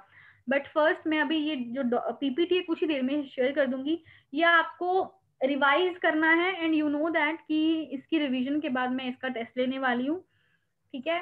और ये आज आपका संडे है, इसका टेस्ट हम ट्यूसडे को लेंगे, ठीक है? Yes ma'am. First Yes, chapter ma'am. Revise कर लेना, ट्यूसडे को हम इसका टेस्ट लेंगे, और ट्यूसडे को इसका टेस्ट होगा इस फर्स्ट चैप्टर का, जिसमें प्रीलिम्स के क्वेश्चन होंगे, प्लस मैं आपको आंसर राइटिंग प्रैक्टिस के लिए कुछ क्वेश्चंस दूंगी, जो आप मुझे 2-3 दिन में लिख के पीडीएफ आप टेलीग्राम चैनल पे आप पोस्ट कर दोगे, ठीक है? मैं एक मैसेज टाइप करूंगी, वहां आपके कमेंट्स में जाके आप अपनी पीडीएफ को वहां पे पोस्ट कर सकते हो। आप एक दूसरे का आंसर्स की वैल्यूएशन कर सकते हैं, और क्या, प्लस मैं भी आपके आंसर्स को वैल्यूएट करूंगी। अच्छा, अब आंसर लिखने के लिए एक चीज, चलो मैं आपको तभी बताऊंगी जब मैं आपके साथ क्वेश्चन शेयर करूंगी, वो तब की बात देखेंगे। आप में से किन्होंने हिस्ट्री का 6th क्लास का फर्स्ट एंड सेकंड चैप्टर किया था? आपको असाइनमेंट था ना ये, किसने किया है या Yes, कर रहा है ma'am. या होने Yes, वाला ma'am. है? I have done, ma'am. I have done in morning. I have completed. I'm done, ma'am. Done ma'am. Good good good good, ठीक है। जिसका भी रहता है वो आज अपना वो वाले 2 चैप्टर्स कर सकता है, ठीक है? एंड आज आपको नेक्स्ट 3rd चैप्टर करना है, ये भी मैं आज डाल दूंगी, और फिर कल हम फर्स्ट सेकंड थर्ड तीनों चैप्टर के एमसीक्यूज सॉल्व करेंगे, ठीक है? Yes ma'am. Okay, या, ma'am. ठीक है, तो वो उसके हम एमसीक्यू सॉल्व करेंगे, बट वो एमसीक्यूज हम सीधा टेलीग्राम पे लाइव सॉल्व करेंगे, तो मुझे पता चल जाएगा, ठीक है, कि किसने किस क्वेश्चन को कितने टाइम में सॉल्व किया है, वो लाइव होगा। ओके, यहाँ पे मैं इसमें नहीं लूंगी, पर टेलीग्राम पे ही वो टेस्ट होगा। Okay, is this clear? Yes ma'am. या मैम Yes, इस ma'am. टाइमिंग वगैरह बता दी जाएंगी। मैम इस चैप्टर का भी एमसीक्यू टाइप टेस्ट होगा? Yes yes objective? Yes yes yes yes yes. Okay ma'am. या एनी अदर डाउट? आप कुछ पूछना चाहते हैं? जो भी मैं अपडेट डालूंगी प्लीज उसका ध्यान रखना, एंड प्लीज जो भी आपका क्विज होगा ना वो मिस मत करना, ठीक है? चाहे आपने रिवाइज किया है नहीं किया है ना, वो मिस मत करना आप, ठीक है? Ma'am, in the period of Aurangzeb, he want to change the capital to Ahmedabad, it seems. Is it true? No no no, Ahmedabad नहीं करना चाहता था, वो दौलताबाद करना चाहता था। Okay. या कई रूलर्स ने कैपिटल चेंज करने की कोशिश की थी, बट वो कभी पॉसिबल नहीं हो पाया। Okay, मैम आप बोल रहे थे कि हमें इतना याद नहीं करना पड़ेगा डिटेल के अंदर, फिर अगर आप एमसीक्यू टाइप क्वेश्चंस का टेस्ट लोगे तो हमें सबका नाम याद करना पड़ेगा और डेट वगैरह सब कुछ जो भी पढ़ाया आपने। रिवाइज कीजिए, आपको ये चीजें धीरे धीरे याद हो जाएंगी, आपको धीरे धीरे, ठीक है? Okay ma'am. या रिवाइज अगेन एंड अगेन, दोबारा पढ़िए और स्टोरी की तरह पढ़िए, तो आपको जल्दी याद होगा। अगर आप पहली स्लाइड से सोचने लग जाएंगे ना कि मुझे ये आज के आज याद हो जाए, और अभी 5 मिनट में जितने भी फैक्ट्स जितनी भी चीजें लिखी हैं वो भी याद हो जाए, वो मुश्किल है। और एक रूल मुझे मेरा आप हमेशा याद रखिएगा, जो भी चीज आप आज पढ़ रहे हैं ना उसको अगले 24 घंटे में रिवाइज करना, फिर उसी चीज को अगर आप 3 दिन में रिवाइज करते हैं और फिर उसी चीज को आप 7 दिन के बाद रिवाइज करते हैं, मजाल है कि वो चीज आप कभी भूल जाए। You know, revision is the key. आप कोई भी चीज कर रहे हो, कोई भी टॉपिक कर रहे हैं, कोई भी सब्जेक्ट कर रहे हैं, अगर आप उसका रिवीजन कर लेना इस हिसाब से, आई गारंटी आप उस टॉपिक को कभी नहीं भूलेंगे। किसी भी टॉपिक को 24 घंटे के अंदर, क्योंकि हमने फर्स्ट टाइम पढ़ा होता है ना वो टॉपिक, अगर आप उसको 24 घंटे में रिवाइज कर लें, उसके बाद 3 दिन में, और उसके बाद 7 दिन के बाद उस चीज को रिवाइज करें, तो वो टॉपिक आपके दिमाग में, जहन में बैठ जाता है और आप उसे भूलते नहीं है कभी, ठीक है? ये रिवीजन का तरीका होता है। Okay, ma'am. या और रिवीजन मैम छोड़ना नहीं है, सबको रिवाइज करना टाइम पे। Ma'am actually I have one doubt. Yes, बोलिए। मैम बोल रहे थे कि बिपिन चंद्र की जो बुक है और स्पेक्ट्रम की जो बुक है, उसमें मैम जो बिपिन चंद्र की बुक है वो मतलब कॉन्साइज है, मतलब उसमें फैक्चुअल पॉइंट्स मतलब पॉइंट वाइज दिया हुआ है, सब बहुत अच्छा से दिया हुआ है सर मैम, लेकिन जो स्पेक्ट्रम की बुक है बहुत ज्यादा मतलब लेंदी टाइप है, उसमें हर एक मैटर हर एक फैक्ट, तो कौन सी बेटर रहेगी मैम? मुझे लगता है आपने ये दोनों चीजें ना अलग अलग बोल दी। बिपिन चंद्र थोड़ा लेंदी टाइप है और नॉवल टाइप है, पैराग्राफ में सब कुछ लिखा हुआ है। स्पेक्ट्रम में आपको कैटेगरीज मिल जाती हैं, सब डिविजन किए हुए मिल जाते हैं, पॉइंट्स में चीजें मिल जाती हैं, इजी हो जाता है। देखिए, आपको जो सही लगता है, आपको जो बुक अच्छी लगती है, वो दोनों यूज कर सकते हैं। उसके अलावा मैं आपको तो नोट्स बनाकर दे ही रही हूँ, ठीक है? तो आप वो भी यूज कर सकते हैं। आप कोई भी एक बुक फॉलो मैम कर दोनों लीजिए। अलग नहीं है ना मैम, दोनों सेम ही होंगे ना? नहीं, अरे हिस्ट्री तो सेम ही रहेगी ना, हिस्ट्री में क्या चेंज? नहीं मतलब मेरा मतलब था मैम कि मतलब कुछ डिफरेंस नहीं हो जाता है ना मैम। या उनके प्रेजेंटेशन, उनके स्टाइल में डिफरेंस है, वो है। आपको जो अच्छा लगता है, आप अब बुक सही लग रही है आप पढ़ सकते हो, नो इशू। ठीक है, ओके मैम। कोई चक्कर नहीं। स्पेक्ट्रम पढ़ लीजिए, बहुत आसान रहेगा चीजें पढ़ने में और करने में। ठीक है, पर एंड मैम आप तो वन बिपिन चंद्र मैम, तो आप बिपिन चंद्र बुक से चैप्टर वाइज पढ़ा रहे हैं? या मैं उसके चैप्टर को मतलब फर्स्ट सामने चैप्टर है रखते ना मैम? हुए मैं आपको पढ़वा रही ओके। हूँ। Yeah yes ma'am, everything will be उसमें पूरा कवर्ड। स्टोरी वाइज दिया हुआ है। Yes ma'am. Yeah that is why don't worry about that. जो भी सीरीज ऑफ इवेंट्स जैसे हैं वो तो वैसे ही रहेंगे, ठीक है ना। हम वैसे ही चलेंगे, हम हिस्ट्री के अकॉर्डिंग चलेंगे, टाइम पीरियड के अकॉर्डिंग चलेंगे। जैसे हमने क्या किया आज हमने 1707 से शुरू किया था, और हमने ऑलमोस्ट 1850 कब खत्म किया है, 1858 पे जाके खत्म। 1858 के अराउंड आ गए हैं हम, जहाँ पर मुगल पीरियड खत्म हो जाता है। ठीक है ना, तो हमने 1707 से 1858 के बारे में बात किया आज। अभी भी 1857 की कहानी बाकी है। ठीक है, तो हम ईयर वाइज चलेंगे, पूरी कहानी कवर करेंगे धीरे धीरे। मैं वैसा नहीं चल रही हूँ, मैं बस हाँ चैप्टर्स को नाम दे रहे हैं ताकि आपको आसान रहेगा करने में। ठीक है, रेस्ट आप कोई भी बुक फॉलो कर सकते हो, वो आपके ऊपर डिपेंड करता है, no issue in that. And one more thing, मैंने आपको एक टास्क दिया था कि आपको द हिंदू आप जो भी पढ़ते हो उसमें से आपको हिस्ट्री के रिलेटेड कुछ भी करंट अफेयर मिलता है, वो आपको फाइंड आउट करना है। आपने चेक किया था? Ma'am actually previous 2 days there are no such news ma'am. ठीक है, कोई चक्कर नहीं है। देखो मैं आपको ये एक्टिविटी दे रही हूँ कि आपको डेली बेसिस पे ये करना है। ठीक है, मैं आपको ओके महीने मैम। बाद या 2 महीने बाद हिस्ट्री से रिलेटेड जितने भी करंट अफेयर्स आएंगे वो मैं आपको जरूर करवाऊंगी। ठीक है ना, और ये आपको कोई करवाने वाला नहीं है। ठीक है, बट स्टिल अगर आपको लगेगा कि मैम ने सब कुछ करवाया है या नहीं करवाया है, कुछ छोड़ तो नहीं दिया है, for that you should also do this activity on daily basis. आपको द हिंदू में या फिर इंडियन एक्सप्रेस, जो भी आप फॉलो करते हैं दोनों में से, आपको डेली बेसिस पे देखना है कि क्या हिस्ट्री से रिलेटेड कुछ वर्ड तो नहीं है। ठीक है, कोई एक छोटी से छोटी न्यूज तो नहीं है। कई बार ना एक पिक्चर न्यूज होती है, ठीक है ना, ये पिक्चर दी होती है, उसकी कुछ 2-3 लाइंस लिखी होती है, वो भी देखा करो। हो सकता है कोई फेस्टिवल का मेंशन किया हो। आपका फेस्टिवल किसका पार्ट है? आर्ट एंड कल्चर का तो पार्ट है ना, और आर्ट एंड कल्चर किसका पार्ट है? हिस्ट्री का पार्ट है। हो सकता है किसी फिल्म के बारे में लिखा हो, ठीक है ना, किसी म्यूजिक फॉर्म के बारे में लिखा हो, ठीक है, या फिर किसी हेरिटेज वैल्यू के बारे में लिखा हो, किसी आर्किटेक्चर, किसी बिल्डिंग के बारे में बात की गई हो, किसी पेंटिंग के बारे में बात हुई हो, या फिर किसी पर्टिकुलर डेट के बारे में बात हुई हो। ठीक है, या फिर कोई मेला वगैरह लगता है ना, ये कोई मेला होता है, जैसे कोई अलग अलग स्टेट्स में अलग अलग सब फेस्टिवल, सब फेयर्स मनाए जाते हैं, उनका कुछ इवेंट बताया हो। ठीक है, या फिर ऐसे ही लिखा हो कि इस फलाना बैटल को इतने साल हो गए, उसका कुछ मेंशन हो, या कोई एडिटोरियल सेंटर में आ जाए। कुछ रेफरेंस कई बार दी होती है कि है या हिस्ट्री में ये चीज हुई थी, वही सेम चीज आज हो रही है। कई बार राइटर्स ये भी लिखते हैं। तो मतलब ऐसे हम न्यूज़पेपर में इस हिस्ट्री के करंट अफेयर्स हम ऐसे ढूंढते हैं। ठीक है, तो वो चीजों का आपको ध्यान रखना है। ये डेली बेसिस पे हम द हिंदू वगैरह पढ़ते हैं, बट हम सोचते नहीं कि हिस्ट्री के करंट अफेयर्स कैसे हो सकते हैं। ठीक है ना, तो वो भी चीजें आपको द हिंदू वगैरह पढ़ते हुए, न्यूज़पेपर पढ़ते हुए ध्यान रखनी है। वो भी हम करंट अफेयर्स आगे करेंगे। Okay everyone, so let's end our class here and we will meet next weekend. उससे पहले आपको जो भी असाइनमेंट्स काम दिया जाएगा वो आपको करना है। ये पीपीटी रिवाइज कर लेना, आपका इसका क्विज लिया जाएगा, और आपको इसके ऊपर एक आंसर राइटिंग प्रैक्टिस भी करनी है। ठीक है, ओके चलो ma'am. Next weekend. Okay ma'am. Okay, thank you everyone for joining. Thank you ma'am. Thank you ma'am. Have a nice day. Have a nice day everyone.